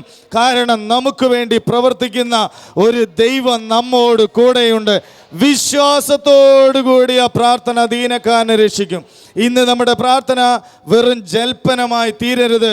ദൈവവചനത്തിൽ വായിക്കുന്നത് പോലെ കർത്താവേ കർത്താവേ എന്ന് പറയുന്നതായിട്ടുള്ളൊരു പ്രാർത്ഥനയല്ല. ദീനക്കാരനെ, പ്രശ്നമുള്ളവർക്ക്, രോഗികൾക്ക്, തടവിലായിരിക്കുന്നവർക്ക്, കഷ്ടമനുഭവിക്കുന്നവർക്ക്, നശിച്ചു പോകുന്നതായിട്ടുള്ള തലമുറകൾക്ക് ഒരു വിടുതലിൻ്റെ പ്രാർത്ഥനയായി തീരണമെങ്കിൽ നാം വിശ്വാസത്തോടുകൂടി പ്രാർത്ഥിക്കുന്നവരായിരിക്കണം. അതിൻ്റെ താഴ്ത്ത വാക്യത്തിൽ, കർത്താവ് അവനെ എഴുന്നേൽപ്പിക്കും. വിശ്വാസത്തോടുകൂടി പ്രാർത്ഥിച്ചാൽ എഴുന്നേൽപ്പിക്കുന്ന ഒരു ദൈവമുണ്ട്. ഹല്ലേലൂയ. നാം പ്രാർത്ഥിച്ചു, രാജാക്കന്മാരെ വാഴിക്കുകയും നീക്കുകയും ചെയ്യുവാൻ അധികാരമുള്ള ദൈവം. ഈ രാജാക്കന്മാരുടെ കാലത്ത് ഒരു നാളും അസ്തമിക്കാത്തതായിട്ടുള്ള രാജ്യം സ്ഥാപിപ്പാൻ മതിയായ ഒരു ദൈവമുണ്ട്. ദൈവവചനത്തിൽ വായിക്കുന്നത് പോലെ രാജാവിൻ്റെ മനസ്സ് ദൈവത്തിൻ്റെ കയ്യിൽ നീർത്തോട് കണക്കെയിരിക്കുന്നു. അതിനർത്ഥം ഏത് ദിക്കിലേക്കും തിരിക്കുവാൻ അധികാരമുള്ള ഒരു ദൈവമുണ്ട് എന്നുള്ളതാണ്. അപ്പോൾ ഇവിടെ വായിച്ചു കേട്ടത്, വിശ്വാസത്തോടുകൂടിയ പ്രാർത്ഥന ദീനക്കാരനെ രക്ഷിക്കും, കർത്താവ് അവനെ എഴുന്നേൽപ്പിക്കും. അപ്പോൾ ദൈവമാണ് ആരെയാണ് എഴുന്നേൽപ്പിക്കേണ്ടത് എന്ന് തീരുമാനിക്കുന്നത് ദൈവമാണ്. നാം പ്രാർത്ഥിക്കുമ്പോൾ മറുപടി നൽകുന്നവൻ ദൈവമാണ്. ഇന്ന് കഷ്ടപ്പെടുന്ന അനവധി പേരെ എഴുന്നേൽപ്പിക്കുവാൻ, തടവിലായിരിക്കുന്ന അനവധി പേരെ എഴുന്നേൽപ്പിക്കുവാൻ, രോഗികളായിരിക്കുന്ന അനവധി പേരെ എഴുന്നേൽപ്പിക്കുവാൻ ദൈവം ആരെന്നറിയാതെ വണ്ണം ഊമ വിഗ്രഹങ്ങളെ സേവിക്കുന്നതായിട്ടുള്ള അനവധി പേരെ എഴുന്നേൽപ്പിക്കുവാൻ അവൻ മതിയായവനായ ദൈവമാണ്. കഴിഞ്ഞ വെള്ളിയാഴ്ചയിൽ ദൈവം നമ്മോട് സംസാരിച്ചത് വരണ്ട കൈയുള്ള മനുഷ്യനെ കർത്താവ് ജനത്തിൻ്റെ നടുവിൽ എഴുന്നേൽപ്പിച്ചു നിർത്തി. അപ്പോൾ ദൈവമാണ് എഴുന്നേൽപ്പിക്കുവാൻ മതിയായവൻ. നമുക്കൊന്നിനും സാധ്യമല്ല, നമുക്ക് പ്രാർത്ഥിപ്പാൻ മാത്രമേ കഴിയുകയുള്ളൂ. എന്നാൽ പ്രവർത്തിക്കേണ്ടത് ദൈവമാണ്. പ്രവർത്തിക്കണമെങ്കിൽ നീതിമാനായി പ്രാർത്ഥിക്കണം. ഇവിടെ വായിച്ചു കേട്ടത് കർത്താവ് അവനെ എഴുന്നേൽപ്പിക്കും. അവൻ പാപം ചെയ്തിട്ടുണ്ടെങ്കിൽ അവനോട് ക്ഷമിക്കും. ക്ഷമിക്കുന്ന ഒരു ദൈവം നമ്മോട് കൂടെയുണ്ട്. പാപങ്ങളെ ഏറ്റുപറയുവാനുള്ള മനസ്സുണ്ടെങ്കിൽ, അപ്പാ ഞാൻ സ്വർഗത്തോട് നിന്നോട് പാപം ചെയ്തിരിക്കുന്നു, ഇനി നിന്റെ മകനെന്ന് വിളിക്കപ്പെടുവാൻ ഞാൻ യോഗ്യനല്ല എന്ന് പറയുവാൻ ഒരു മനസ്സുണ്ടെങ്കിൽ, എന്ന് ഹൃദയം തകർന്ന ദൈവത്തോട് പ്രാർത്ഥിക്കുന്നു എങ്കിൽ, പാപങ്ങളെ ക്ഷമിച്ച് നമുക്ക് വേണ്ടി മറുപടി നൽകുവാൻ അവൻ മതിയായവനായി കൂടെയുണ്ട്. അതിന്റെ താഴ്ത്ത വാക്യം, എന്നാൽ നിങ്ങൾക്ക് രോഗശാന്തി വരേണ്ടതിന് തമ്മിൽ പാപങ്ങളെ ഏറ്റുപറഞ്ഞ് ഒരുവന് വേണ്ടി ഒരുവൻ പ്രാർത്ഥിപ്പിൻ. ഇന്ന് നാം കടന്നു വന്നിരിക്കുന്നത് മറ്റുള്ളവർക്ക് വേണ്ടി പ്രാർത്ഥിപ്പാനാണ്. എനിക്ക് വേണ്ടി പ്രാർത്ഥിക്കുവാനല്ല, മറ്റുള്ളവർക്ക് വേണ്ടി പ്രാർത്ഥിക്കുവാനാണ്. മറ്റുള്ളവർക്ക് വേണ്ടി പ്രാർത്ഥിച്ചത് കൊണ്ട് ദൈവം പ്രാർത്ഥന കേൾക്കുകയില്ല. അതിന്റെ തുടക്കത്തിൽ ഇപ്രകാരം വായിക്കുന്നു, നിങ്ങൾ തമ്മിൽ പാപങ്ങളെ ഏറ്റുപറഞ്ഞ്, ഹല്ലേലൂയ, പാപങ്ങളെ ഏറ്റുപറഞ്ഞ് പ്രാർത്ഥിക്കണം. അതിനർത്ഥം നീ സ്വയമായി പാപങ്ങളെ ഏറ്റുപറഞ്ഞ് പ്രാർത്ഥിക്കുക എന്നുള്ളതല്ല. തമ്മിൽ പാപങ്ങളെ ഏറ്റുപറഞ്ഞ്, അതിനർത്ഥം നിരപ്പ് പ്രാപിച്ചിട്ട് വേണം പ്രാർത്ഥിക്കുവാൻ. മിണ്ടാതെ ഇരിക്കുന്നവരുണ്ടെങ്കിൽ, വൈരാഗ്യത്തോടുകൂടി ഇരിക്കുന്നവരുണ്ടെങ്കിൽ, പഴിച്ചിരിക്കുന്നുണ്ടെങ്കിൽ, ദുഷിച്ചവരായി ഇരിക്കുന്നുണ്ടെങ്കിൽ, ദൈവത്തോട് പാപം ചെയ്ത് നിങ്ങൾ ഇരിക്കുന്നെങ്കിൽ, ഇന്ന് പകൽക്കാലം ദൈവം അരുളി ചെയ്യുന്നു, തമ്മിൽ പാപങ്ങളെ ഏറ്റുപറഞ്ഞ് പ്രാർത്ഥിക്കുന്നു എങ്കിൽ ഞാൻ പാപങ്ങളെ ക്ഷമിച്ച് മറുപടി നൽകുന്നവനാണ്. ഇന്ന് ഇവിടെ പരസ്പരം മിണ്ടാതിരിക്കുന്നതായി എത്ര പേരുണ്ട്? ഞാൻ ആരെയും വിധിക്കുവാനായിട്ട് ആഗ്രഹിക്കുന്നില്ല. പരസ്പരം സ്തോത്രം കൊടുക്കാത്തതായിട്ടുള്ള എത്ര പേരുണ്ട്? നേരെ മുഖത്ത് കണ്ടാൽ മുഖത്ത് നോക്കി ഒന്ന് ചിരിക്കുവാൻ കഴിയാതിരിക്കുന്നതായിട്ടുള്ള എത്ര പേരുണ്ട്? സ്നേഹത്തോടുകൂടി പെരുമാറുവാൻ കഴിയാത്തതായി ഇരിക്കുന്നതായിട്ടുള്ള എത്ര പേരുണ്ട്? നിങ്ങളാണ് ശോധന ചെയ്യേണ്ടത്. എനിക്ക് നിങ്ങളെ ശോധന ചെയ്യുവാൻ സാധ്യമല്ല. ദൈവം തരുന്നതായിട്ടുള്ള വചനം നിങ്ങളോട് പറയുവാനേ കഴിയുകയുള്ളൂ. ശോധന ചെയ്യേണ്ടത് നിങ്ങളാണ്, ക്രമീകരിക്കേണ്ടത് നമ്മളാണ്. ശോധന ചെയ്ത് ദൈവത്തിന് പ്രിയമുള്ള മക്കളായി തീരേണ്ടത് നമ്മൾ ഓരോരുത്തരുമാണ്. ഇവിടെ വായിച്ചു കേട്ടത് നിങ്ങൾക്ക് രോഗശാന്തി വരേണ്ടതിന്, അതിനർത്ഥം നിങ്ങളുടെ പ്രശ്നങ്ങൾ മാറേണ്ടതിന്, നിങ്ങളുടെ പ്രതികൂലങ്ങൾ മാറേണ്ടതിന്, നിങ്ങളുടെ കഷ്ടത മാറേണ്ടതിന്. എന്തുകൊണ്ടാണ് ദൈവമേ ഞാൻ ആരാധിച്ചിട്ടും ഞാൻ പ്രാർത്ഥിച്ചിട്ടും എനിക്ക് മറുപടി ലഭിക്കാത്തത് എന്ന് നിങ്ങൾ ചോദ്യവുമായി ഇരിക്കുന്നുവെങ്കിൽ, ഇന്ന് ദൈവം പറയുന്നു, നിങ്ങൾക്ക് രോഗശാന്തി വരേണ്ടതിന് വേണമെങ്കിൽ നീ പ്രാർത്ഥിച്ചാൽ മതി. നിന്റെ കഷ്ടത മാറണമെങ്കിൽ, നിന്റെ കണ്ണുനീർ മാറണമെങ്കിൽ, നിന്റെ വേദന മാറണമെങ്കിൽ, നിന്റെ ജീവിതത്തിലെ തടസ്സം മാറണമെങ്കിൽ വേണമെങ്കിൽ നീ പ്രാർത്ഥിച്ചാൽ മതി. ഇവിടെ വായിച്ചു കേട്ടത് നിങ്ങൾക്ക് രോഗശാന്തി വരേണ്ടതിന് തമ്മിൽ പാപങ്ങളെ ഏറ്റുപറയണം. ഇന്ന് ഏറ്റുപറയുവാൻ മനസ്സുള്ള ആരെങ്കിലും ഉണ്ടെങ്കിൽ നിങ്ങളുടെ പ്രാർത്ഥന ദൈവം തീർച്ചയായും കേൾക്കുക തന്നെ ചെയ്യും. ദൈവത്തിൻ്റെ വചനം പഠിപ്പിക്കുന്നത് യഹോവയുടെ കണ്ണ് നീതിമാന്മാരുടെ മേൽ. ദൈവം എല്ലാവരെയും കാണുന്നുണ്ട്, പക്ഷേ നീതിമാന്മാരുടെ മേൽ അവൻ്റെ കണ്ണ് ഉണ്ട്. അതിനർത്ഥം നിന്നെ കാക്കുന്ന മയങ്ങാത്തൊരു ദൈവമുണ്ട്. ഒരനർത്ഥവും ഭവിക്കാതെ, ഒരു ബാധയും നിന്റെ കൂടാരത്തിനെടുക്കാതെ എല്ലാ വഴികളിലും നിന്നെ കാക്കുന്ന ഒരു ദൈവമുണ്ട്. ശത്രുവിന് വിട്ടുകൊടുക്കാത്ത ഒരു ദൈവമുണ്ട്. ആ കണ്ണ് നിന്നോട് കൂടെ വേണമെങ്കിൽ നീ നീതിമാനായിരിക്കണം. ദൈവത്തിൻ്റെ മുമ്പാകെയും മനുഷ്യരുടെ മുമ്പാകെയും നിങ്ങൾ യോഗ്യരായിരുന്നാൽ മാത്രമേ ദൈവത്തിന് പ്രവർത്തിപ്പാനായിട്ട് കഴിയുകയുള്ളൂ. നിങ്ങൾക്ക് രോഗശാന്തി വരേണ്ടതിന് വെറുതെ ഒന്നും കാര്യം നേടാമെന്ന് നിങ്ങൾ ആരും വിചാരിക്കേണ്ട. എങ്ങനെയും പ്രാർത്ഥിച്ചിട്ട് ഞാൻ കാര്യം നേടുമെന്ന് വിചാരിക്കേണ്ട. ദൈവത്തിൻ്റെ വചനത്തിന് യാതൊരു മാറ്റവുമില്ല. ഇവിടെ ഇന്നത്തെ ദിവസം ദൈവം നമുക്ക് ഈ വചനം നൽകിയത്, നമ്മളാണ് ദൈവത്താൽ വിളിച്ച് വേർതിരിക്കപ്പെട്ടതായിട്ടുള്ള മക്കൾ. ദൈവത്തിൻ്റെ ദാസനിൽ കൂടെയും ദൈവത്തിൻ്റെ ആലയത്തിൽ നിന്നും അഭിഷേകം പ്രാപിച്ചവർ നമ്മൾ ഓരോരുത്തരുമാണ്. നമ്മളാണ് ആദ്യം ശരിയാവേണ്ടത്, എന്നിട്ടാണ് മറ്റുള്ളവരെ ശരിയാക്കേണ്ടത്. എന്നാൽ ഇന്നത്തെ ദിവസം ഈ വചനം ദൈവം നമുക്ക് നൽകിയിരിക്കുന്നത് നാം നന്നാവേണ്ടതിന് വേണ്ടിയാണ്. നാം നന്നാവാതെ എങ്ങനെ നമ്മൾ പ്രാർത്ഥിച്ചാൽ മറ്റുള്ളവർ നന്നാവും? ഞാൻ ഈ വിഷയങ്ങളൊന്നും സംസാരിപ്പാൻ ആഗ്രഹിച്ചതല്ല, പക്ഷെ ദൈവമാണ് ഈ വചനത്തിലേക്ക് കൊണ്ടുവന്നത്. നിങ്ങൾക്ക് രോഗശാന്തി വരേണ്ടതിന് വളരെ വ്യക്തമായിട്ടാണ് ദൈവം അവിടെ പറയുന്നത്. ദൈവം പറഞ്ഞിരിക്കുന്നത് രോഗശാന്തി വരേണ്ടതിന് നിങ്ങൾ തമ്മിൽ തമ്മിൽ പാപങ്ങളെ ഏറ്റുപറഞ്ഞ്, ഹല്ലേലൂയ, ഒരുവന് വേണ്ടി ഒരുവൻ പ്രാർത്ഥിക്കുകയാണ്. ഇതുവരെ നാം പ്രാർത്ഥിച്ചത് എൻ്റെ ശത്രുവിനെ നീ തകർക്കണമേ എന്നായിരിക്കും. എന്നാൽ ഇന്നു മുതൽ നീ പ്രാർത്ഥിക്കേണ്ടത് പാപങ്ങളെ തമ്മിൽ തമ്മിൽ ഏറ്റുപറഞ്ഞ് ഒരുവന് വേണ്ടി ഒരുവൻ പ്രാർത്ഥിക്കണം. നീ മറ്റുള്ളവർക്ക് വേണ്ടി നിന്റെ കഷ്ടപ്പാടുകളും ദുഃഖങ്ങളും വേദനകളും എത്രമാത്രമുണ്ടോ അതനുഭവിക്കുന്നതായിട്ടുള്ള മറ്റുള്ളവന് വേണ്ടി നീ പ്രാർത്ഥിച്ചാൽ മാത്രമേ ദൈവം നിന്റെ പ്രാർത്ഥന കേൾക്കുകയുള്ളൂ. ഇവിടെ നിങ്ങൾക്ക് രോഗശാന്തി വരേണ്ടതിന് തമ്മിൽ പാപങ്ങളെ ഏറ്റുപറഞ്ഞ് പ്രാർത്ഥിക്കണം. ഇവിടെ ഏറ്റു പറയുന്നതിന് മുമ്പേ പ്രാർത്ഥിച്ചിട്ട് കാര്യമില്ല. നിരപ്പ് പ്രാപിക്കുന്നതിന് മുമ്പേ പ്രാർത്ഥിച്ചിട്ടൊരു ഗുണവുമില്ല. ദൈവസന്നിധിയിൽ കുറവുകൾ ഏറ്റുപറയാതെ, ദൈവത്തോട് നിരപ്പ് പ്രാപിക്കാതെ, മനുഷ്യരോട് നിരപ്പ് പ്രാപിക്കാതെ നീ എന്ത് പ്രാർത്ഥിച്ചിട്ടും നിന്റെ ജീവിതത്തിൽ ഒരു ഗുണമില്ല. നിനക്ക് രോഗശാന്തി വരേണ്ടതിന് തമ്മിൽ തമ്മിൽ പാപങ്ങളെ ഏറ്റുപറഞ്ഞ് ഒരുവന് വേണ്ടി ഒരുവൻ പ്രാർത്ഥിപ്പിൻ. എന്നാൽ നീതിമാന്റെ ശ്രദ്ധയോടുകൂടിയ പ്രാർത്ഥന വളരെ ഫലിക്കുന്നു. അപ്പോൾ ഇവിടെ എഴുതിയതായിട്ടുള്ള വചനം, യഹോവയുടെ കണ്ണ് നീതിമാന്മാരുടെ മേൽ. നാം ഇപ്പോൾ വായിച്ചതായിട്ടുള്ള വാക്യം നീതിമാന്റെ ശ്രദ്ധയോട് കൂടിയ പ്രാർത്ഥന.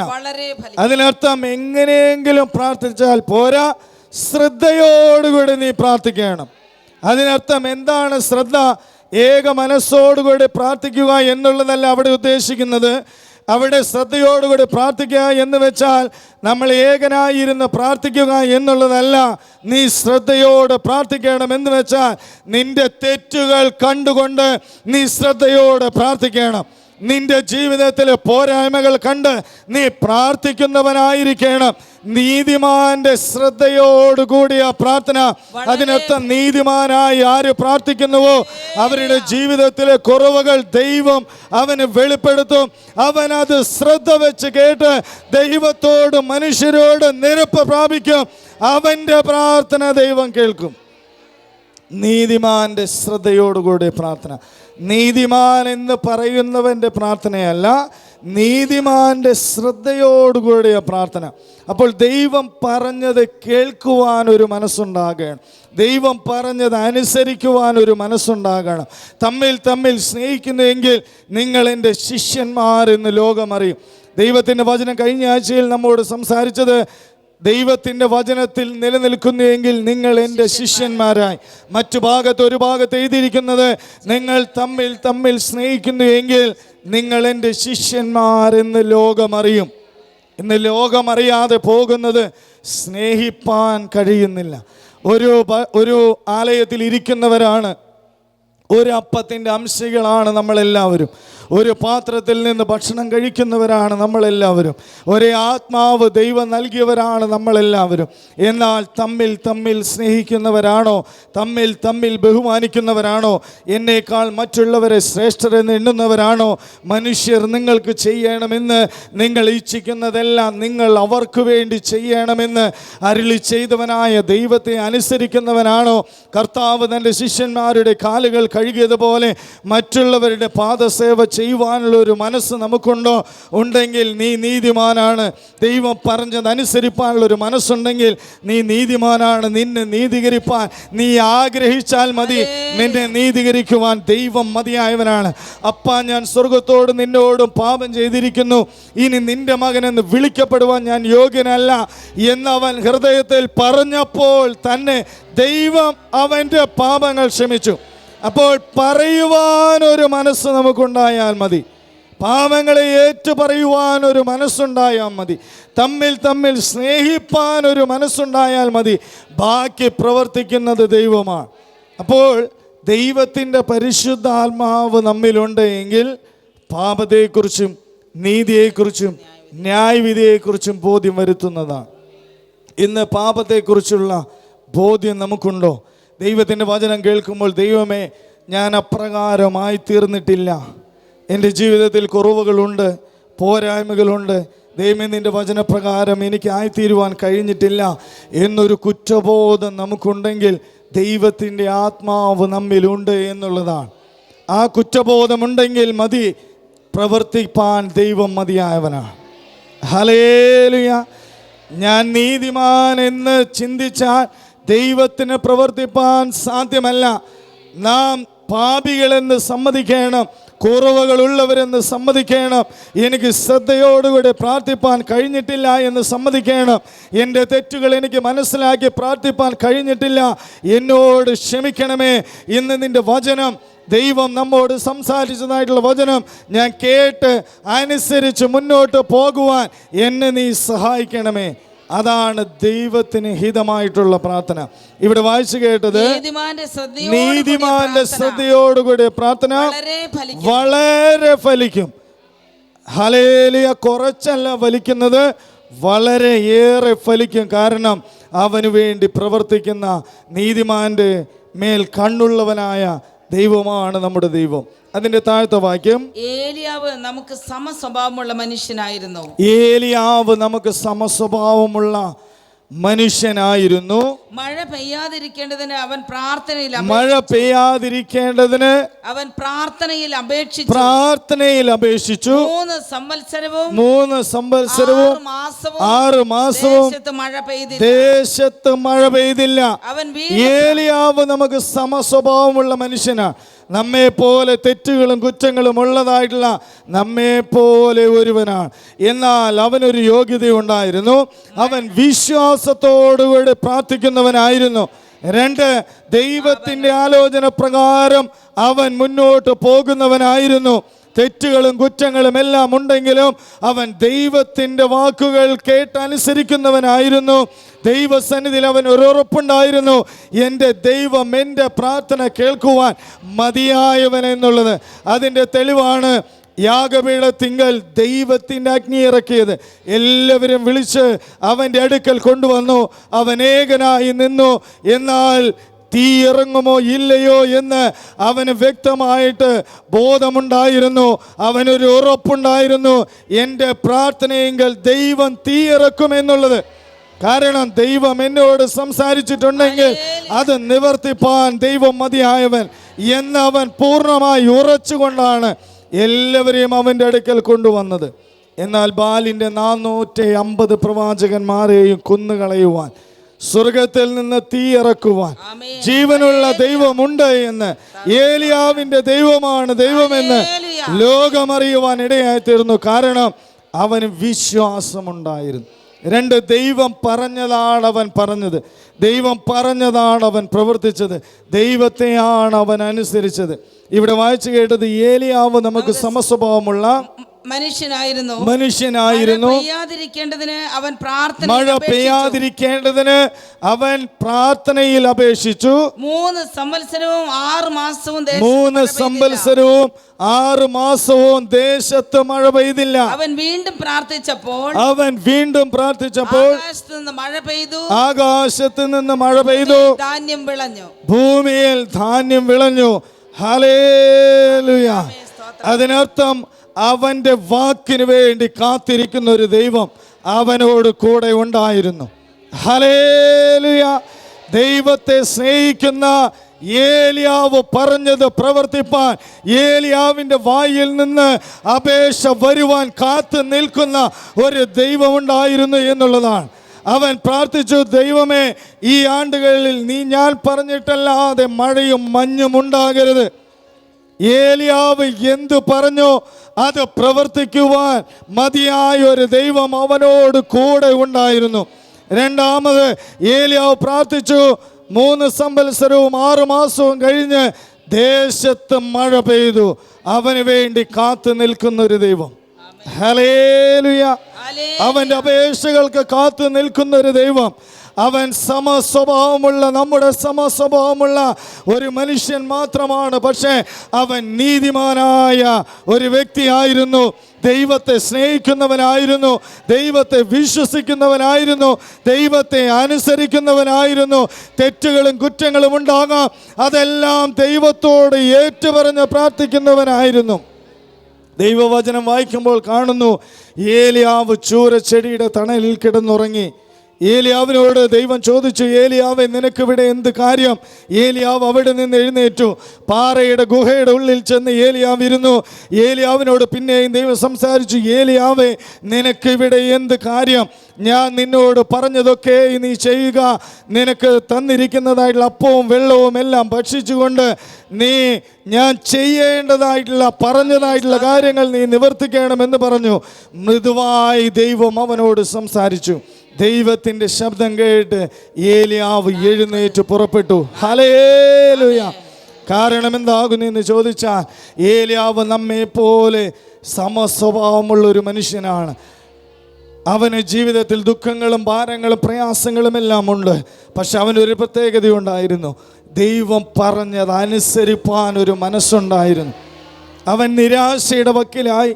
ദുഃഖം അവൻ്റെ ജീവിതത്തിൽ വന്നു. അവന് മുന്നോട്ട് പോകുവാനുള്ള മടുപ്പ് അവൻ്റെ ജീവിതത്തിലുണ്ടായി. പക്ഷെ അവനോട് സംസാരിപ്പാൻ ദൈവത്തിന് മനസ്സായി. ദൈവം അവനോട് സംസാരിച്ചപ്പോൾ അവനത് കേൾപ്പാനും അനുസരിപ്പാനും മനസ്സായി. അതാണ് ഏലിയാവിൻ്റെ പ്രത്യേകത. നമ്മുടെ പ്രത്യേകത, നാം പാപങ്ങൾ ഏറ്റുപറയുന്നവരാണ്, പക്ഷെ ദൈവം സംസാരിച്ചത് കേൾക്കുവാനും അനുസരിപ്പാനും മനസ്സില്ലാത്തവരാണ്. എന്നാൽ ഏലിയാവിൻ്റെ പ്രത്യേകത, അവൻ്റെ ജീവിതത്തിൽ ദുഃഖങ്ങളും ഭാരങ്ങളും പ്രയാസങ്ങളും എന്തു തന്നെ ഉണ്ടെങ്കിലും കർത്താവ് പറഞ്ഞത് അനുസരിപ്പാൻ അവൻ ഒരുക്കപ്പെട്ടവനായിരുന്നു. അതുകൊണ്ടാണ് ദൈവത്തിൻ്റെ വചനം പഠിപ്പിക്കുന്നത്, ഏലിയാവ് നമുക്ക് സമസ്വഭാവമുള്ള മനുഷ്യനായിരുന്നു. അവൻ മഴ പെയ്യാതിരിക്കേണ്ടതിന് പ്രാർത്ഥിച്ചു. 3 സംവത്സരവും 6 മാസവും ദേശത്ത് മഴ പെയ്തില്ല. അവൻ വീണ്ടും യഹോവയോട് പ്രാർത്ഥിച്ചു. ധാരാളം മഴ നൽകുകയും ഭൂമിയിൽ ധാന്യം വിളയുകയും ചെയ്തു. അപ്പോൾ ദൈവം നമ്മെ വിളിച്ചത് പ്രാർത്ഥിക്കുവാനാണ്. നമ്മുടെ പ്രാർത്ഥനയ്ക്ക് വേണ്ടി കാതോർത്തിരിക്കുന്ന ഒരു ദൈവം നമ്മുടെ മധ്യത്തിലുണ്ട്. ഹല്ലേലൂയ. അതാണ് കഴിഞ്ഞ ഞായറാഴ്ചയിൽ നാം പ്രാർത്ഥിച്ചപ്പോൾ ദൈവം പ്രാർത്ഥനയ്ക്ക് മറുപടി നൽകിയത്. എന്നാൽ ഇന്ന് നാം ശ്രദ്ധയോടുകൂടെ പ്രാർത്ഥിക്കണം. നമ്മുടെ കുറവുകളെല്ലാം ദൈവത്തോട് ഏറ്റു പറഞ്ഞുകൊണ്ട് ശ്രദ്ധയോടുകൂടി എൻ്റെ ഭാഗത്ത് വന്നതായിട്ടുള്ള വീഴ്ച എന്താണ്? എനിക്ക് സ്നേഹക്കുറവ് വന്നുപോയി ദൈവമേ, ഞാൻ സ്നേഹമില്ലാത്തവനായി തീർന്നു, തമ്മിൽ ഭാരങ്ങളെ ചുമക്കാത്തവനായി ഞാൻ തീർന്നു, ഞാൻ മറ്റുള്ളവർക്ക് വേണ്ടി പ്രാർത്ഥിക്കാത്തവനായി തീർന്നു, ദൈവം നൽകിയതായിട്ടുള്ള സുഖത്തിൽ ദൈവത്തോട് നന്ദി പറയാത്തവനായി തീർന്നു, എന്നോട് ക്ഷമിക്കണമേ, ഈ ഈർഷ്യയും പിണക്കവും എൻ്റെ ജീവിതത്തിൽ വന്നു, എന്നോട് ക്ഷമിക്കണമേ എന്ന് പ്രാർത്ഥിച്ചുകൊണ്ട് ശ്രദ്ധയോടുകൂടി ദൈവസന്നിധിയിൽ പ്രാർത്ഥിക്കണം. ഇവിടെ വായിച്ചു കേട്ടത് നമ്മുടെ കുറിവാക്യത്തിലേക്ക് വരാം. കർത്താവിന്റെ കണ്ണ് നീതിമാന്മാരുടെ മേലും അവന്റെ ചെവി അവരുടെ പ്രാർത്ഥനയ്ക്കും തുറന്നിരിക്കുന്നു. അവന്റെ ചെവി അവരുടെ പ്രാർത്ഥനയ്ക്കും തുറന്നിരിക്കുന്നു. എന്നാൽ 2 ദിനവൃത്താന്ത പുസ്തകം 7-ാം അധ്യായം അതിൻ്റെ 14-ഉം 15-ഉം വാക്യങ്ങളൊന്ന് വായിക്കാം. 2 ദിനവൃത്താന്ത പുസ്തകം 7-ാം അധ്യായം അതിൻ്റെ 14 മുതൽ 16 വരെയുള്ള വാക്യം. എൻ്റെ ജനത്തിൻ്റെ ഇടയിൽ മഹാമാരി വരുത്തുകയോ ചെയ്താൽ എൻ്റെ നാമം വിളിക്കപ്പെട്ടിരിക്കുന്ന എൻ്റെ ജനം തങ്ങളെ തന്നെ താഴ്ത്തി പ്രാർത്ഥിച്ചാൽ, ഹല്ലേലൂയ, എൻ്റെ നാമം വിളിക്കപ്പെട്ടിരിക്കുന്ന എൻ്റെ ജനം. നമ്മൾ ഓരോരുത്തരും ആരാണ്? അവൻ വിളിച്ചു വേർതിരിച്ചതായിട്ടുള്ള അവൻ്റെ ജനമാണ് നമ്മൾ ഓരോരുത്തരും. ആ വാക്യം ഒരിക്കൽ കൂടി വായിക്കാം. എൻ്റെ നാമം വിളിക്കപ്പെട്ടിരിക്കുന്ന എൻ്റെ ജനം, എൻ്റെ നാമം വിളിക്കപ്പെട്ടിരിക്കുന്ന എൻ്റെ ജനം. രണ്ടാമത് തങ്ങളെ തന്നെ താഴ്ത്തണം. ഇത്രയും നേരം ദൈവത്തിൻ്റെ വചനം നമ്മോട് സംസാരിച്ചത് നാം നമ്മെ തന്നെ താഴ്ത്തേണ്ടതിന് വേണ്ടിയാണ്. ദൈവത്തിൻ്റെ നാമം വിളിക്കപ്പെട്ടതായിട്ടുള്ള ജനമാണ് നമ്മൾ. ഒരു കാര്യം നാം ചെയ്താൽ മതി, തങ്ങളെ തന്നെ താഴ്ത്തിയാൽ മാത്രം മതി. ഇന്ന് താഴ്ത്തുവാനുള്ള മനസ്സ് നമുക്കില്ല. അതാണ് ദൈവം പ്രവർത്തിക്കാത്തത്. നമുക്ക് വേണ്ടി തുറന്നിരിക്കുന്ന ചെവി തുറന്നിരിക്കുന്ന ഒരു ദൈവമുണ്ട്. നമുക്ക് വേണ്ടി കണ്ണ് തുറന്നിരിക്കുന്ന ഒരു ദൈവമുണ്ട്. അവൻ്റെ നാമം വിളിക്കപ്പെട്ട ജനമാണ് നമ്മൾ ഓരോരുത്തരും. യാതൊരു സംശയവുമില്ല, അവന്റെ നാമം വിളിക്കപ്പെട്ടതായിട്ടുള്ള ജനമാണ്. എന്നാൽ തന്നെത്താൻ താഴ്ത്തി നിലവിളിക്കുവാൻ നമുക്ക് കഴിയുന്നില്ല. ഞാനെന്നും എൻ്റേതെന്നും എനിക്കുള്ളതെന്നും ഞാൻ ശരിയെന്നും ഞാൻ യോഗ്യനെന്നും പറഞ്ഞാൽ ദൈവത്തിന് പ്രവർത്തിപ്പാൻ സാധ്യമല്ല. ഇവിടെ വായിച്ചു കേട്ടത് എൻ്റെ നാമം വിളിക്കപ്പെട്ടിരിക്കുന്ന എൻ്റെ ജനം. ദൈവത്തിൻ്റെ നാമം വിളിക്കപ്പെട്ടതായിട്ടുള്ള ദൈവത്തിൻ്റെ ജനമാണ് നമ്മൾ ഓരോരുത്തരും. നമ്മുടെ യോഗ്യത കൊണ്ടല്ല, നമ്മുടെ ശ്രേഷ്ഠത കൊണ്ടല്ല, ദൈവത്തിൻ്റെ കരുണയാലാണ് അവൻ്റെ നാമം നമ്മുടെ മേൽ വിളിക്കപ്പെടുവാനിടയായി തീർന്നിരിക്കുന്നത്. എന്നാൽ എൻ്റെ ജനം, വിളിക്കപ്പെട്ടിരിക്കുന്ന എൻ്റെ ജനം തങ്ങളെ തന്നെ താഴ്ത്തി പ്രാർത്ഥിച്ച് എൻ്റെ മുഖം അന്വേഷിച്ച് തങ്ങളുടെ ദുർമാർഗങ്ങളെ വിട്ട് തിരിയുന്നു എങ്കിൽ, ഹല്ലേലൂയ. എന്താണ് ദുർമാർഗം എന്നുള്ളത് ദൈവം ഇന്ന് പകൽക്കാലം നമ്മോട് സംസാരിച്ചു. എന്താണ് നമ്മുടെ തെറ്റുകൾ, എന്താണ് നമ്മുടെ പോരായ്മകൾ, എന്താണ് നമ്മുടെ അവിശ്വസ്തകൾ, എന്താണ് നമ്മുടെ കുറവുകൾ എന്ന് ഇന്ന് പകൽക്കാലം ദൈവം നമ്മോട് സംസാരിച്ചു. എന്നാൽ എൻ്റെ നാമം വിളിക്കപ്പെട്ടിരിക്കുന്ന എൻ്റെ ജനം, അവിടെ നാം ഏറ്റവും ശ്രേഷ്ഠരാണ്. ദൈവത്തിൻ്റെ ആലയമാണ് 1, 2 ദൈവത്തിൻ്റെ ദാസനാണ് 2, 3 ദൈവത്തിൻ്റെ നാമം വിളിക്കപ്പെട്ടിരിക്കുന്ന ദൈവത്തിൻ്റെ ജനമാണ് നമ്മൾ. എത്ര വലിയ ശ്രേഷ്ഠതയാണ് ദൈവം നമുക്ക് നൽകിയിരിക്കുന്നത്. എന്നാൽ എൻ്റെ നാമം വിളിക്കപ്പെട്ടിരിക്കുന്ന എൻ്റെ ജനം തങ്ങളെ തന്നെ താഴ്ത്തി. നാം ചെയ്യേണ്ടത് നമ്മെ തന്നെ താഴ്ത്തുക എന്നുള്ളതാണ്. കർത്താവ് എന്താണ് ചെയ്തത്? അവൻ തന്നെ താൻ താഴ്ത്തി, വായ് തുറക്കാതെ ഊമനായി അവൻ ഇരുന്നു. ഹല്ലേലൂയ. അടിക്കുന്നവർക്ക് മുതുകും രോമം പറിക്കുന്നവർക്ക് കവിളും തൻ്റെ മുഖം നിന്ദയ്ക്കും തുപ്പലുമായി ഏൽപ്പിച്ചു കൊടുത്തു. അവൻ്റെ മാതൃക പിന്തുടരേണ്ടതിന് വേണ്ടിയാണ്, അവൻ്റെ കാഴ്ചപ്പാടുകൾ പിൻഗമിക്കേണ്ടതിന് വേണ്ടിയാണ് നല്ലൊരു മാതൃക കർത്താവ് വെച്ചേച്ച് പോയത്. ഇവിടെ തങ്ങളെ തന്നെ താഴ്ത്തണം, പ്രാർത്ഥിച്ച്. 2 തങ്ങളെ തന്നെ താഴ്ത്തി ദൈവസന്നിധിയിൽ പ്രാർത്ഥിക്കണം. ഇന്ന് നമ്മെ തന്നെ താഴ്ത്തി ദൈവസന്നിധിയിൽ പ്രാർത്ഥിക്കണം. ഇന്ന് ദൈവം ആഗ്രഹിക്കുന്ന അതാണ്, നമ്മെ തന്നെ താഴ്ത്തുക. എനിക്കെല്ലാം അറിയാം, ഞാൻ യോഗ്യനാണ്, ഞാൻ കൊള്ളാകുന്നവനാണ്, ഞാൻ പാടുവാൻ കഴിയും, എനിക്ക് പ്രാർത്ഥിപ്പാൻ കഴിയും, എന്നെപ്പോലെ പ്രസംഗിക്കുവാൻ ആർക്കും കഴിയുകയില്ല എന്നുള്ള ചിന്താഗതികളെല്ലാം മാറ്റിവെച്ചുകൊണ്ട് ഞാൻ പ്രാർത്ഥിച്ചാൽ വിടുതലുണ്ടാകുമെന്ന് ഞാൻ എന്നുള്ള ചിന്തകളെല്ലാം മാറ്റിവെച്ചുകൊണ്ട് എന്നെ തന്നെ താഴ്ത്തി, ദൈവമേ ഞാൻ കൊള്ളരുതാത്തവനാണ്, എന്നാൽ നീ യോഗ്യനായ ദൈവമാണ്, ഞാൻ താഴ്ത്തപ്പെട്ടവനാണ്, ഞാൻ ശപിക്കപ്പെട്ടവനാണ്, ഞാൻ കുറവുകളുള്ളവനാണ്, എന്നാൽ ഒരു കുറവുമില്ലാത്തവനായ ദൈവമേ നിന്നോട് യാചിക്കുന്നു. എൻ്റെ താഴ്ചയിൽ ദൈവമേ നീ പ്രവർത്തിക്കണമേ. എനിക്ക് താഴ്മ നീ അവിടുന്ന് നൽകണമേ, നിന്റെ ഭാവം എനിക്ക് നൽകണമേ. ഇന്ന് താഴ്ത്തി നിന്റെ കരങ്ങളിലേക്ക് എന്നെ ഏൽപ്പിക്കുന്നു. ദൈവമേ നീ പ്രവർത്തിക്കണമേ എന്ന് നീ പ്രാർത്ഥിച്ചാൽ ദൈവം തീർച്ചയായും മറുപടി നൽകും. തങ്ങളെ തന്നെ താഴ്ത്തി പ്രാർത്ഥിച്ച് എൻ്റെ മുഖം അന്വേഷിക്കണം. ഹല്ലേലൂയ. നാം ആരുടെ മുഖം കാണുവാനല്ല, ദൈവത്തിൻ്റെ മുഖമാണ് നാം കാണേണ്ടത്, ദൈവത്തിൻ്റെ മുഖമാണ് അന്വേഷിക്കേണ്ടത്. അവങ്കിലേക്ക് നോക്കിയവർ പ്രകാശിതരായി, അവരുടെ മുഖം ലജ്ജിച്ച് പോയതുമില്ല. ദൈവത്തിൻ്റെ മുഖത്തേക്ക് നോക്കിയാൽ, അവൻ്റെ മുഖത്തേക്ക് നോക്കിയാൽ നമ്മുടെ തെറ്റുകൾ മനസ്സിലാക്കുവാനായിട്ട് കഴിയും. അവൻ്റെ മുഖത്തേക്ക് നോക്കിയാൽ നമ്മുടെ പാപങ്ങൾ എന്താകുന്നു എന്ന് കാണുവാനായിട്ട് കഴിയും. അവൻ്റെ മുഖത്തേക്ക് നോക്കിയാൽ നാം അനീതിയുള്ളവരെന്ന് കാണുവാനായിട്ട് കഴിയും. അവൻ്റെ മുഖം അന്വേഷിക്കണം. ഹല്ലേലൂയ. സങ്കീർത്തനത്തിൽ ഇപ്രകാരം വായിക്കുന്നു, ദൈവമേ നിന്റെ മുഖം എനിക്ക് മറക്കരുതേ. ഹല്ലേലൂയ. ദാവീദ് പ്രാർത്ഥിക്കുന്നത് നിന്റെ മുഖം എനിക്ക് മറക്കരുത്. ഇവിടെ ദൈവത്തിൻ്റെ വചനം പഠിപ്പിക്കുന്നത് എൻ്റെ മുഖം നിങ്ങൾ അന്വേഷിപ്പിൻ. അതിനർത്ഥം എൻ്റെ തെറ്റുകളെല്ലാം ഏറ്റു പറഞ്ഞുകൊണ്ട് ദൈവമേ നിന്റെ മുഖം എനിക്ക് മറക്കരുത്, നിന്റെ മുഖം എനിക്ക് മറക്കരുത്, നിന്റെ ശബ്ദം എന്നെ കേൾപ്പിക്കണമേ, നീ ഒരിക്കലും എന്നെ വിട്ട് പോകരുത്, നിന്റെ വഴി വിട്ട് പോകുവാൻ എൻ്റെ ജീവിതത്തിൽ ഇടവരരുത് എന്ന് ഇന്ന് ആരെല്ലാം പ്രാർത്ഥിക്കുന്നുവോ ദൈവമുഖം മറക്കുകയില്ല. എൻ്റെ മുഖം അന്വേഷിച്ചുകൊണ്ട് തങ്ങളുടെ ദുർമാർഗങ്ങളെ വിട്ടു ദുർമാർഗങ്ങളെയെല്ലാം വിട്ടുതിരിയണം. ഹല്ലേലൂയ. ദൈവത്തിന് ഇഷ്ടമല്ലാത്തതെല്ലാം വിട്ടുതിരിയണം. നാം പാടിയതുപോലെ ഭാരം പാപം തള്ളി ലക്ഷ്യം നോക്കി നേരെ മുന്നോട്ട് ഓടി ഓട്ടം തികയ്ക്കണം. അങ്ങോട്ടും ഇങ്ങോട്ടും നോക്കിയാൽ വിരുദ് പ്രാപിപ്പാൻ സാധ്യമല്ല. ആശ ഈച്ച ഒക്കെ അടക്കി ഓടിയാൽ മാത്രമേ വിരുദ് പ്രാപിപ്പാനായിട്ട് കഴിയുകയുള്ളൂ. സകല ദുർമാർഗങ്ങളും വിട്ടുതിരിഞ്ഞ് ഞാൻ സ്വർഗത്തിൽ നിന്ന് കേട്ട് അവരുടെ പാപം ക്ഷമിച്ച് അപ്രകാരം നീ പ്രാർത്ഥിച്ചാൽ ഞാൻ സ്വർഗത്തിൽ നിന്ന് കേട്ട് പാപം ക്ഷമിച്ച് അവരുടെ പാപങ്ങൾ ക്ഷമിച്ച് അവരുടെ ദേശത്തിന് സൗഖ്യം വരും. ഹല്ലേലൂയ. ഇന്ന് നാം പ്രാർത്ഥിക്കുന്നത് ദേശങ്ങൾക്ക് വിടുതൽ ലഭിക്കേണ്ടതിനാണ്. ഇന്ന് നാം പ്രാർത്ഥിക്കുന്നത് നശിച്ചു പോകുന്നതായിട്ടുള്ള തലമുറയ്ക്ക് വേണ്ടിയാണ്. ഇന്ന് നാം പ്രാർത്ഥിക്കുന്നത് നല്ലൊരു ഭരണം വരേണ്ടതിന് വേണ്ടിയാണ്. ഇന്ന് നാം പ്രാർത്ഥിക്കുന്നത് ലോകത്തിൻ്റെ അറ്റത്തോളം അവൻ്റെ സുവിശേഷം അറിയപ്പെടേണ്ടതിനാണ്. ഇന്ന് നാം പ്രാർത്ഥിക്കുന്നത് ദൈവത്തിൻ്റെ ആലയം വളരേണ്ടതിന് വേണ്ടിയാണ്. ഇന്ന് നാം പ്രാർത്ഥിക്കുന്നത് ദൈവത്തിൻ്റെ അടുക്കൽ വരുന്ന എല്ലാവരെയും വീഴാതെ വണ്ണം നിർത്തണമേ, അവരെ അനുഗ്രഹിക്കണമേ, അവർക്ക് വേണ്ടുന്നതെല്ലാം നൽകണമേ എന്നാണ്.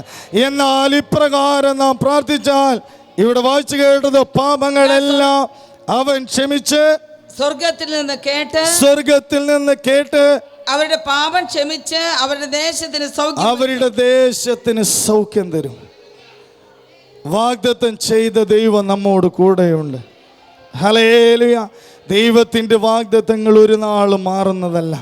നാം അപ്രകാരം പ്രവർത്തിച്ചാൽ നമുക്ക് വേണ്ടി പ്രവർത്തിക്കുന്ന ഒരു ദൈവമുണ്ട്. ഏലിയാവ് അപ്രകാരം പ്രാർത്ഥിച്ചപ്പോൾ പ്രാർത്ഥന കേട്ട് പ്രവർത്തിച്ചവനായ ഒരു ദൈവമുണ്ട്. ആ ദൈവം ഇന്ന് പ്രവർത്തിപ്പാൻ മതിയായവനാണ്. ദേശത്തെ രക്ഷിപ്പാൻ, രാജ്യങ്ങളെ കീഴടക്കുവാൻ, ശത്രുവിനെ തകർക്കുവാൻ, ദൈവത്തിന് നാമം ഉയർത്തുവാൻ അവൻ മതിയായവനായ ദൈവമാണ്. അതിനെന്ത് വേണം? തന്നെത്താൻ താഴ്ത്തണം. 2, അവൻ്റെ മുഖം അന്വേഷിക്കണം. 3, ദുർമാർഗങ്ങളെല്ലാം വിട്ടുതിരിയണം. അപ്പോൾ ദൈവം സ്വർഗത്തിൽ നിന്ന് പ്രാർത്ഥന കേട്ട് പാപങ്ങളെല്ലാം ക്ഷമിച്ച് ദേശത്തിന് രക്ഷ നൽകുന്നവനാണ്. എന്നാൽ അതിന്റെ താഴത്തെ വാക്യം കൂടി വായിക്കാം. ഈ സ്ഥലത്ത് കഴിക്കുന്ന പ്രാർത്ഥനയ്ക്ക് എന്റെ കണ്ണ് തുറന്നിരിക്കുകയും എന്റെ ചെവി ശ്രദ്ധിച്ചിരിക്കുകയും ചെയ്യും. എവിടെ പ്രാർത്ഥിക്കുമ്പോൾ ഈ സ്ഥലത്ത് അവിടെ വായിക്കുമ്പോൾ നമുക്കറിയുവാനായിട്ട് കഴിയും എൻ്റെ ആലയം എന്നുള്ളത്. ഹല്ലേലൂയ.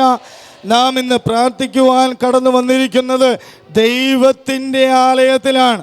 ദൈവത്തിൻ്റെ ആലയത്തിൻ്റെ പ്രത്യേകത ഈ സ്ഥലത്ത് കഴിക്കുന്ന പ്രാർത്ഥനയ്ക്ക് എന്റെ കണ്ണ് തുറന്നിരിക്കും, എന്റെ ചെവി ശ്രദ്ധിച്ചിരിക്കും എന്ന് ദൈവം അരുളി ചെയ്യുന്നു. അപ്പോൾ ഈ സ്ഥലത്ത് നാം കടന്നു വന്നിരിക്കുന്നത് ദൈവത്തോട് പ്രാർത്ഥിക്കുവാനാണ്.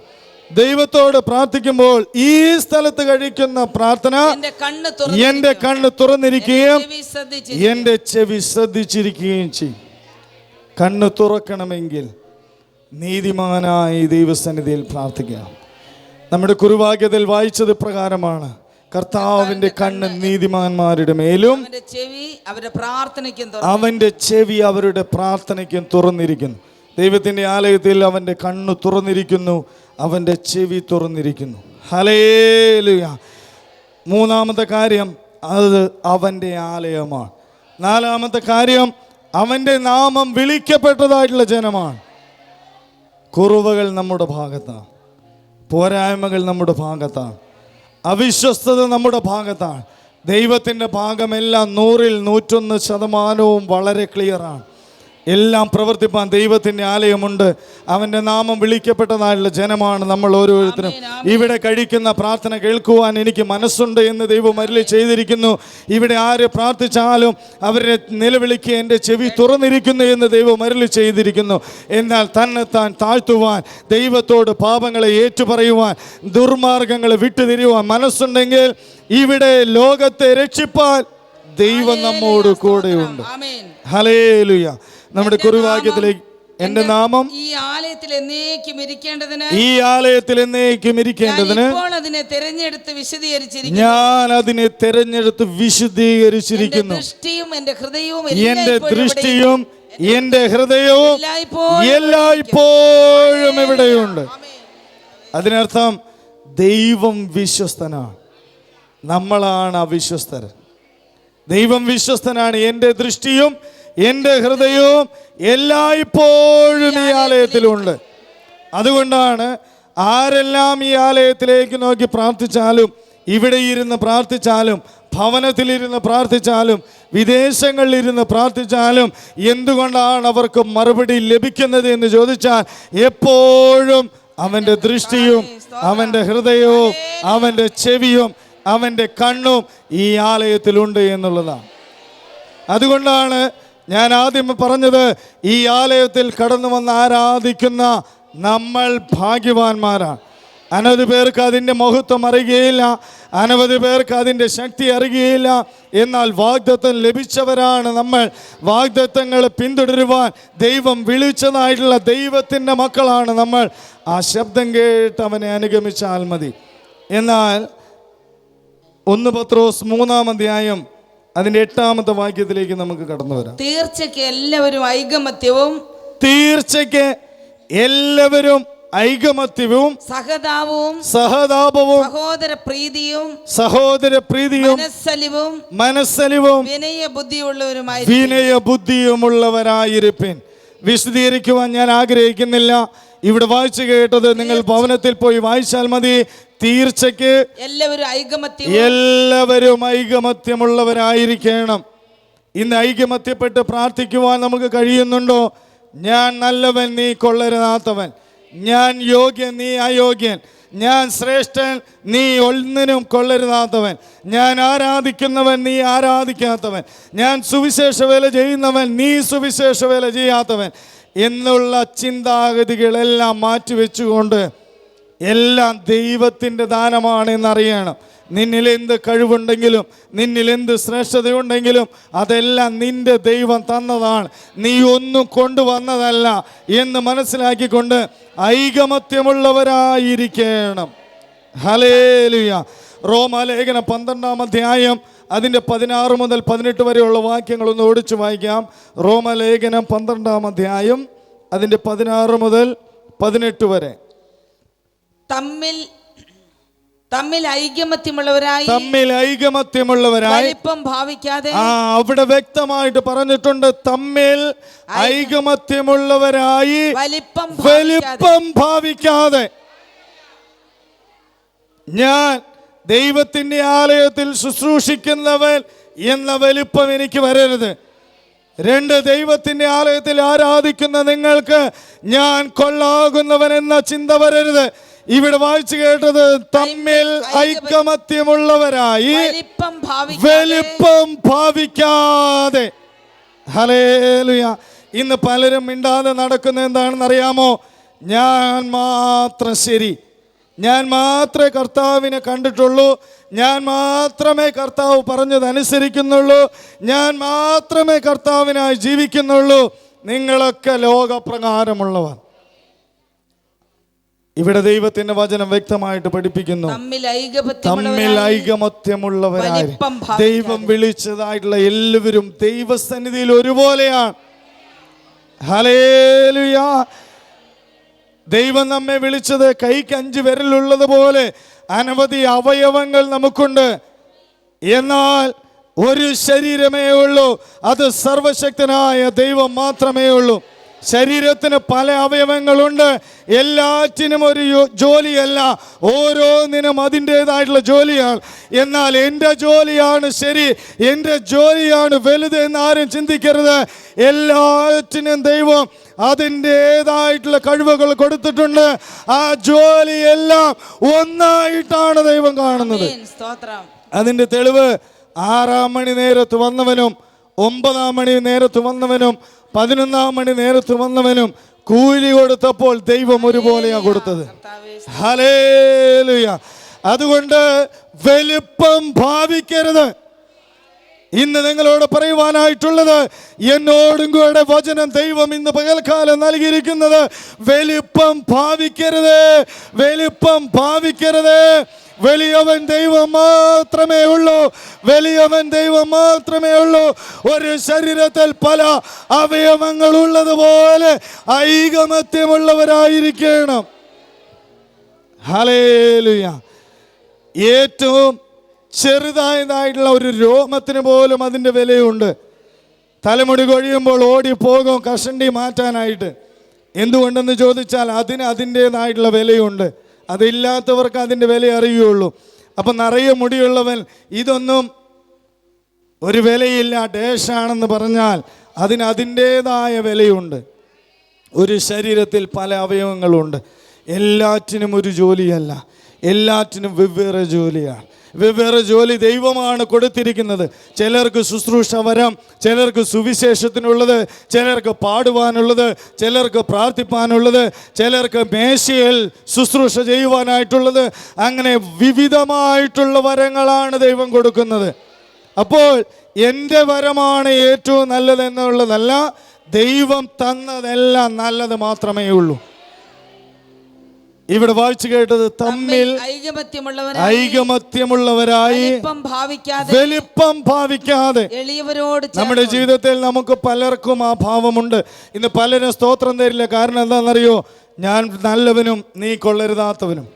ഇന്ന് പലരും മിണ്ടില്ല, ഞാൻ നല്ലവനും നീ കൊള്ളരുതാത്തവനും. എന്നാൽ തമ്മിൽ വലിപ്പം ഭാവിക്കാതെ ദൈവത്തിന്റെ വചനം പഠിപ്പിക്കുന്നത് അവന്റെ നാമം വിളിച്ചിരിക്കുന്ന ജനം എന്നുള്ളതാണ്. അവിടെ വേർതിരിച്ച് ദൈവം സംസാരിച്ചിട്ടില്ല. അവന്റെ നാമം വിളിക്കപ്പെട്ടതായിട്ടുള്ള ആരെല്ലാം ഉണ്ടോ അവരെല്ലാം ദൈവത്തിന്റെ ജനമാണ്. അപ്പോൾ ഇവിടെ തമ്മിൽ ഐകമത്യപ്പെട്ട് വലിപ്പം ഭാവിക്കാതെ എളിയവരോട് ചേർന്നുകൊള്ളുവിൻ. നമ്മെ വിളിച്ചത് എളിയവരോട് ചേർന്നുകൊള്ളുവാൻ, എളിയവരോടുകൂടെ നടപ്പാനാണ്. അവൻ എളിയവരുടെ ദൈവമാണ്. അതിനർത്ഥം ഭിക്ഷക്കാരോടുകൂടെ മാത്രം പോകണമെന്നുള്ളതല്ല. ദൈവത്തെ അറിയാതെ, ദൈവത്തിൻ്റെ സ്നേഹം അറിയാതെ, ദൈവത്തിൻ്റെ നന്മ അറിയാതെ കഷ്ടതയിലും കണ്ണുനീരിലും ആയിരിക്കുന്നതായിട്ടുള്ള എല്ലാവരും എളിയവരാണ്. ഹല്ലേലൂയ. എന്നാൽ നമ്മളോ ദൈവം സ്നേഹിക്കുന്നതായിട്ടുള്ള ദൈവത്തിൻ്റെ പ്രിയ മക്കളാണ്. അതുകൊണ്ട് വലിപ്പം ഭാവിക്കാതെ എളിയവരോട് നാം ചേർന്ന് കൊള്ളണം. ഹല്ലേലൂയ. എളിയവരെ സ്നേഹിക്കുമ്പോൾ, അവരെ സഹായിക്കുമ്പോഴാണ് അവർ ദൈവത്തിൻ്റെ അടുക്കലേക്ക് കടന്നു വരുന്നത്. അപ്പോൾ എളിയവരോട് നാം ചേർന്ന് കൊള്ളണം. യേശു ഈ ഭൂമിയിൽ ചുങ്കക്കാരോടും പാപികളോടും വേശ്യമാരോടും കൂടെ ഇരുന്നു, എളിയവരോടും അനാഥരോടും കൂടെ ഇരുന്നു. അവരെല്ലാവരും ദൈവത്തെ അറിയുവാൻ, ദൈവത്തിൻ്റെ സ്നേഹം അറിയുവാൻ ഇടയായി തീർന്നു. അതുപോലെ നമ്മളും അപ്രകാരമായിരിക്കണം. അപ്പോൾ അവൻ എളിയവരോട് സദ്വർത്തമാനം അറിയിക്കുവാൻ കടന്നു വന്നവനാണ്. എന്നാൽ ചുങ്കക്കാരെയും ശ്രേഷ്ഠന്മാരെയും സക്കായിയെ പോലുള്ള ചുങ്കക്കാരിൽ പ്രധാനിയായിരിക്കുന്നവരെ സ്നേഹിക്കുന്നവനാണ് ദൈവം. ദൈവത്തെ അറിയാത്തവരെല്ലാം എളിയവരാണ്. ഇവനും അബ്രഹാമിൻ്റെ മകനാകിയാൽ ഇന്ന് ഈ വീടിന് രക്ഷ വന്നു എന്നാണ് സക്കായിയെ കുറിച്ച് ദൈവത്തിൻ്റെ വചനം പഠിപ്പിക്കുന്നത്. എന്നാൽ ഇവിടെ വായിച്ചു കേട്ടത് ഐകമത്യമുള്ളവരായി വലിപ്പം ഭാവിക്കാതെ എളിയവരോട് ചേർന്നുകൊള്ളുവിൻ. നിങ്ങളെ തന്നെ ബുദ്ധിമാന്മാർ എന്ന് വിചാരിക്കരുത്. ബുദ്ധിമാന്മാർ എന്ന് വിചാരിച്ചാൽ നീ വീണു പോകും. നിങ്ങളെ തന്നെ ബുദ്ധിമാന്മാർ എന്ന് നിങ്ങൾ വിചാരിക്കരുത്. നാം ബുദ്ധിഹീനരാണ്, ദൈവം മാത്രമേ ബുദ്ധിമാനുള്ളൂ. നിങ്ങൾ ബുദ്ധിമാന്മാർ എന്ന് വിചാരിക്കാതെ ആർക്കും തിന്മയ്ക്ക് പകരം തിന്മ ചെയ്യാതെ സകല മനുഷ്യരുടെയും മുൻപിൽ യോഗ്യമായത് മുൻകരുതി കഴിയുമെങ്കിൽ നിങ്ങളാൽ ആവോളം സകല മനുഷ്യരോടും സമാധാനമായിരിക്കും. കാരണം നമ്മുടെ കർത്താവ് സമാധാന പ്രഭുവാണ്. ഈ വചനം നിങ്ങൾ ഭവനത്തിൽ പോയി വായിച്ച് വീണ്ടും വീണ്ടും വായിക്കണം.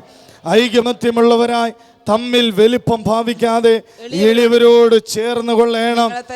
നിങ്ങളെ തന്നെ ബുദ്ധിമാന്മാർ എന്ന് വിചാരിക്കാതെ ആർക്കും തിന്മയ്ക്ക് പകരം തിന്മ ചെയ്യാതെ കഴിയുമെങ്കിൽ നിങ്ങൾ യോഗ്യമായത് എല്ലാവരുടെയും മുമ്പിൽ മുൻകരുതേ സകല മനുഷ്യരോടും സമാധാനമുള്ളവരായിരിപ്പിൻ.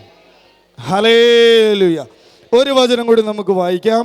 1 പത്രോസ് 2-ാം അധ്യായം അതിൻ്റെ 17 മുതൽ 23 വരെയുള്ള വാക്യങ്ങൾ വായിക്കും. എല്ലാവരെയും ബഹുമാനിപ്പിൻ. എല്ലാവരെയും ബഹുമാനിപ്പിൻ. സഹോദരവർഗത്തെ സ്നേഹിപ്പിൻ. സഹോദരവർഗത്തെ സ്നേഹിപ്പിൻ. ഒരാളെ മാത്രമല്ല ബഹുമാനിക്കേണ്ടത്, എല്ലാവരെയും ബഹുമാനിക്കുന്നവരായിരിക്കണം. നമ്മളെക്കാൾ മറ്റുള്ളവരെ ശ്രേഷ്ഠരെന്ന് എണ്ണണം. അതാണ് ദൈവം നമ്മെ കുറിച്ച് ആഗ്രഹിക്കുന്നത്. എല്ലാവരെയും ബഹുമാനിപ്പിൻ. സഹോദരവർഗത്തെ സ്നേഹിപ്പിൻ. സഹോദരവർഗത്തെ സ്നേഹിപ്പിൻ. നീ സഹോദരനായി കണ്ടിരിക്കുന്നു എങ്കിൽ സ്നേഹിക്കും. സഹോദരനായി കാണാത്തത് കൊണ്ടാണ് നീ സ്നേഹിക്കാത്തത്.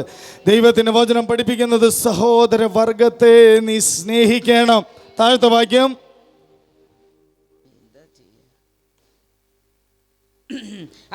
ദൈവത്തെ ഭയപ്പെടുവിൻ. ദൈവത്തെ ഭയപ്പെടണം. ഭയപ്പെടേണ്ടത് ഭയപ്പെടുവാൻ യോഗ്യൻ അത് ദൈവം മാത്രമാണ്. അതിന്റെ താഴത്തെ വാക്യം ഓടിച്ചു വായിക്കാം. രാജാവിനെ ബഹുമാനിപ്പിൻ. രാജാവിനെ നാം ബഹുമാനിക്കണം.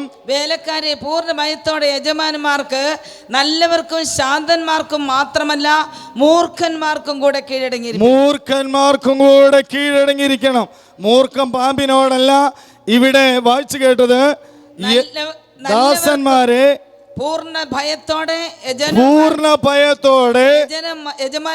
യജമാനന്മാർക്കും നല്ലവർക്കും ശാന്തന്മാർക്കും മാത്രമല്ല മൂർഖന്മാർക്കും കൂടെ നിങ്ങൾ കീഴടങ്ങിയിരിക്കണം.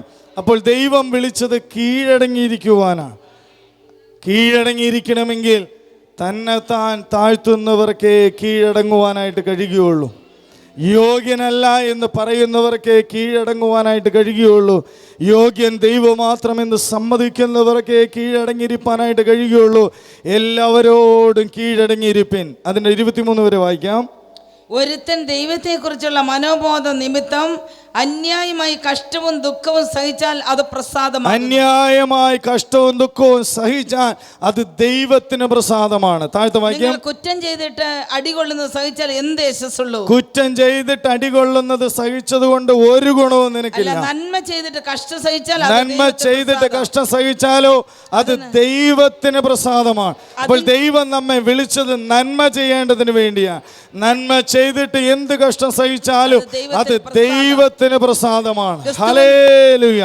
അതിന്റെ താഴത്തെ വാക്യം, നിങ്ങൾക്ക് വേണ്ടി കഷ്ടം അനുഭവിച്ചു. ക്രിസ്തുവ് നിങ്ങൾക്ക് വേണ്ടി കഷ്ടം അനുഭവിച്ചു. കാൽച്ചുവട് പിന്തുടരുവാൻ ഒരു മാതൃക നിങ്ങൾ അവന്റെ കാൽച്ചുവടുകളെ പിൻഗമിപ്പാൻ ഒരു മാതൃക വെച്ചേച്ച് പോയിരിക്കുന്നു. അവൻ പാപം ചെയ്തിട്ടില്ല. അവന്റെ വായിൽ വഞ്ചനയൊന്നും ഉണ്ടായിരുന്നില്ല. തന്നെ ശകാരിച്ചിട്ട് പകരം ശകാരിക്കാതെയും കഷ്ടം അനുഭവിച്ചിട്ട് ഭീഷണം പറയാതെയും ന്യായമായി വിധിക്കുന്നവങ്ങൾ കാര്യം പരമേൽപ്പിക്കുക അത്ര ചെയ്തത്. അപ്പൊ ന്യായമായി വിധിക്കുന്ന ഒരു ദൈവമുണ്ട്. പ്രതികാരം ചെയ്യുന്നത് നമ്മളല്ല, ന്യായമായി വിധിക്കുന്ന ദൈവത്തിൻ്റെ മുമ്പാകെ സമർപ്പിക്കുക. എന്നാൽ നമ്മുടെ കുറിവാക്യത്തിലേക്ക് പ്രകാരം കടന്നു വരാം.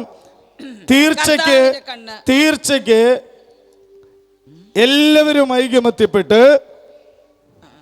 ഐകമത്യവും സഹതാപവും സഹോദരപ്രീതിയും മനസ്സലിവും വിനയബുദ്ധിയുമുള്ളവരായിരിക്കും. ദൈവമാണ് ഇന്ന് നമുക്ക് ഈ ആലോചന നൽകിയത്. എന്തിനു വേണ്ടിയാണ് ഈ ആലോചന നൽകിയത്? നാം ദൈവത്തിന് കൊള്ളാകുന്നവരായി തീരേണ്ടതിന് വേണ്ടി. എന്തുകൊണ്ടാണ് ദൈവം പ്രവർത്തിക്കാതെ പോകുന്നത്? എന്തുകൊണ്ടാണ് പലപ്പോഴും പ്രാർത്ഥന കേൾക്കാതെ പോകുന്നത് എന്ന് ചോദിച്ചാൽ ഈ കാര്യങ്ങളെല്ലാം നമ്മുടെ പക്കലുള്ളത് കൊണ്ടാണ്.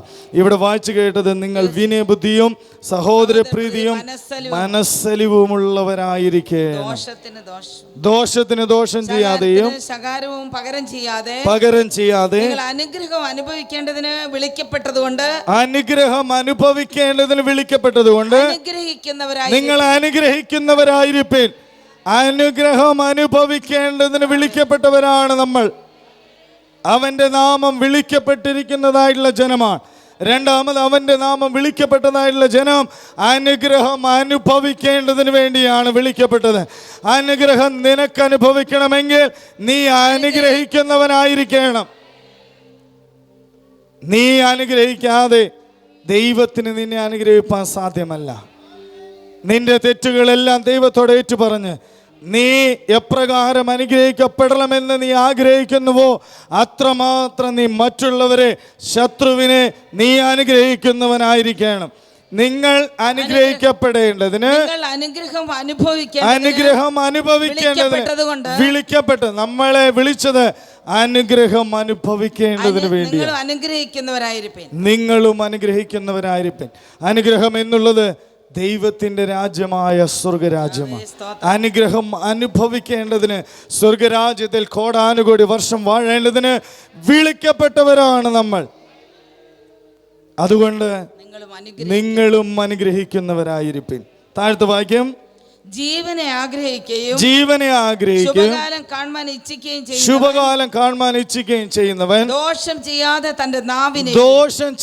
തന്റെ നാവിനെയും വ്യാജം പറയാതെ തന്റെ അധരത്തെയും കാത്തുകൊള്ളുക. അപ്പോൾ ദോഷം ചെയ്യാതെ നിന്റെ നാവിനെയും, മറ്റുള്ളവർക്ക് നിന്റെ വാക്കുകൾ ഒരു ദോഷമായി തീരരുത്. ദോഷം ചെയ്യാതെ നിന്റെ നാവിനെയും, നുണ പറയാതെ നിന്റെ അധരത്തെയും നീ കാത്തുകൊള്ളണം. താഴത്തെ വാക്യം, ദോഷം വിട്ടകന്ന് ഗുണം ചെയ്യുകയും സമാധാനം അന്വേഷിച്ച് പിന്തുടരുകയും ചെയ്യുവിൻ. അപ്പോൾ ദോഷം വിട്ടകന്ന് ഗുണം ചെയ്യുന്നവരായിരിക്കണം, സമാധാനം അന്വേഷിച്ച് പിന്തുടരുന്നവരുമായിരിക്കണം.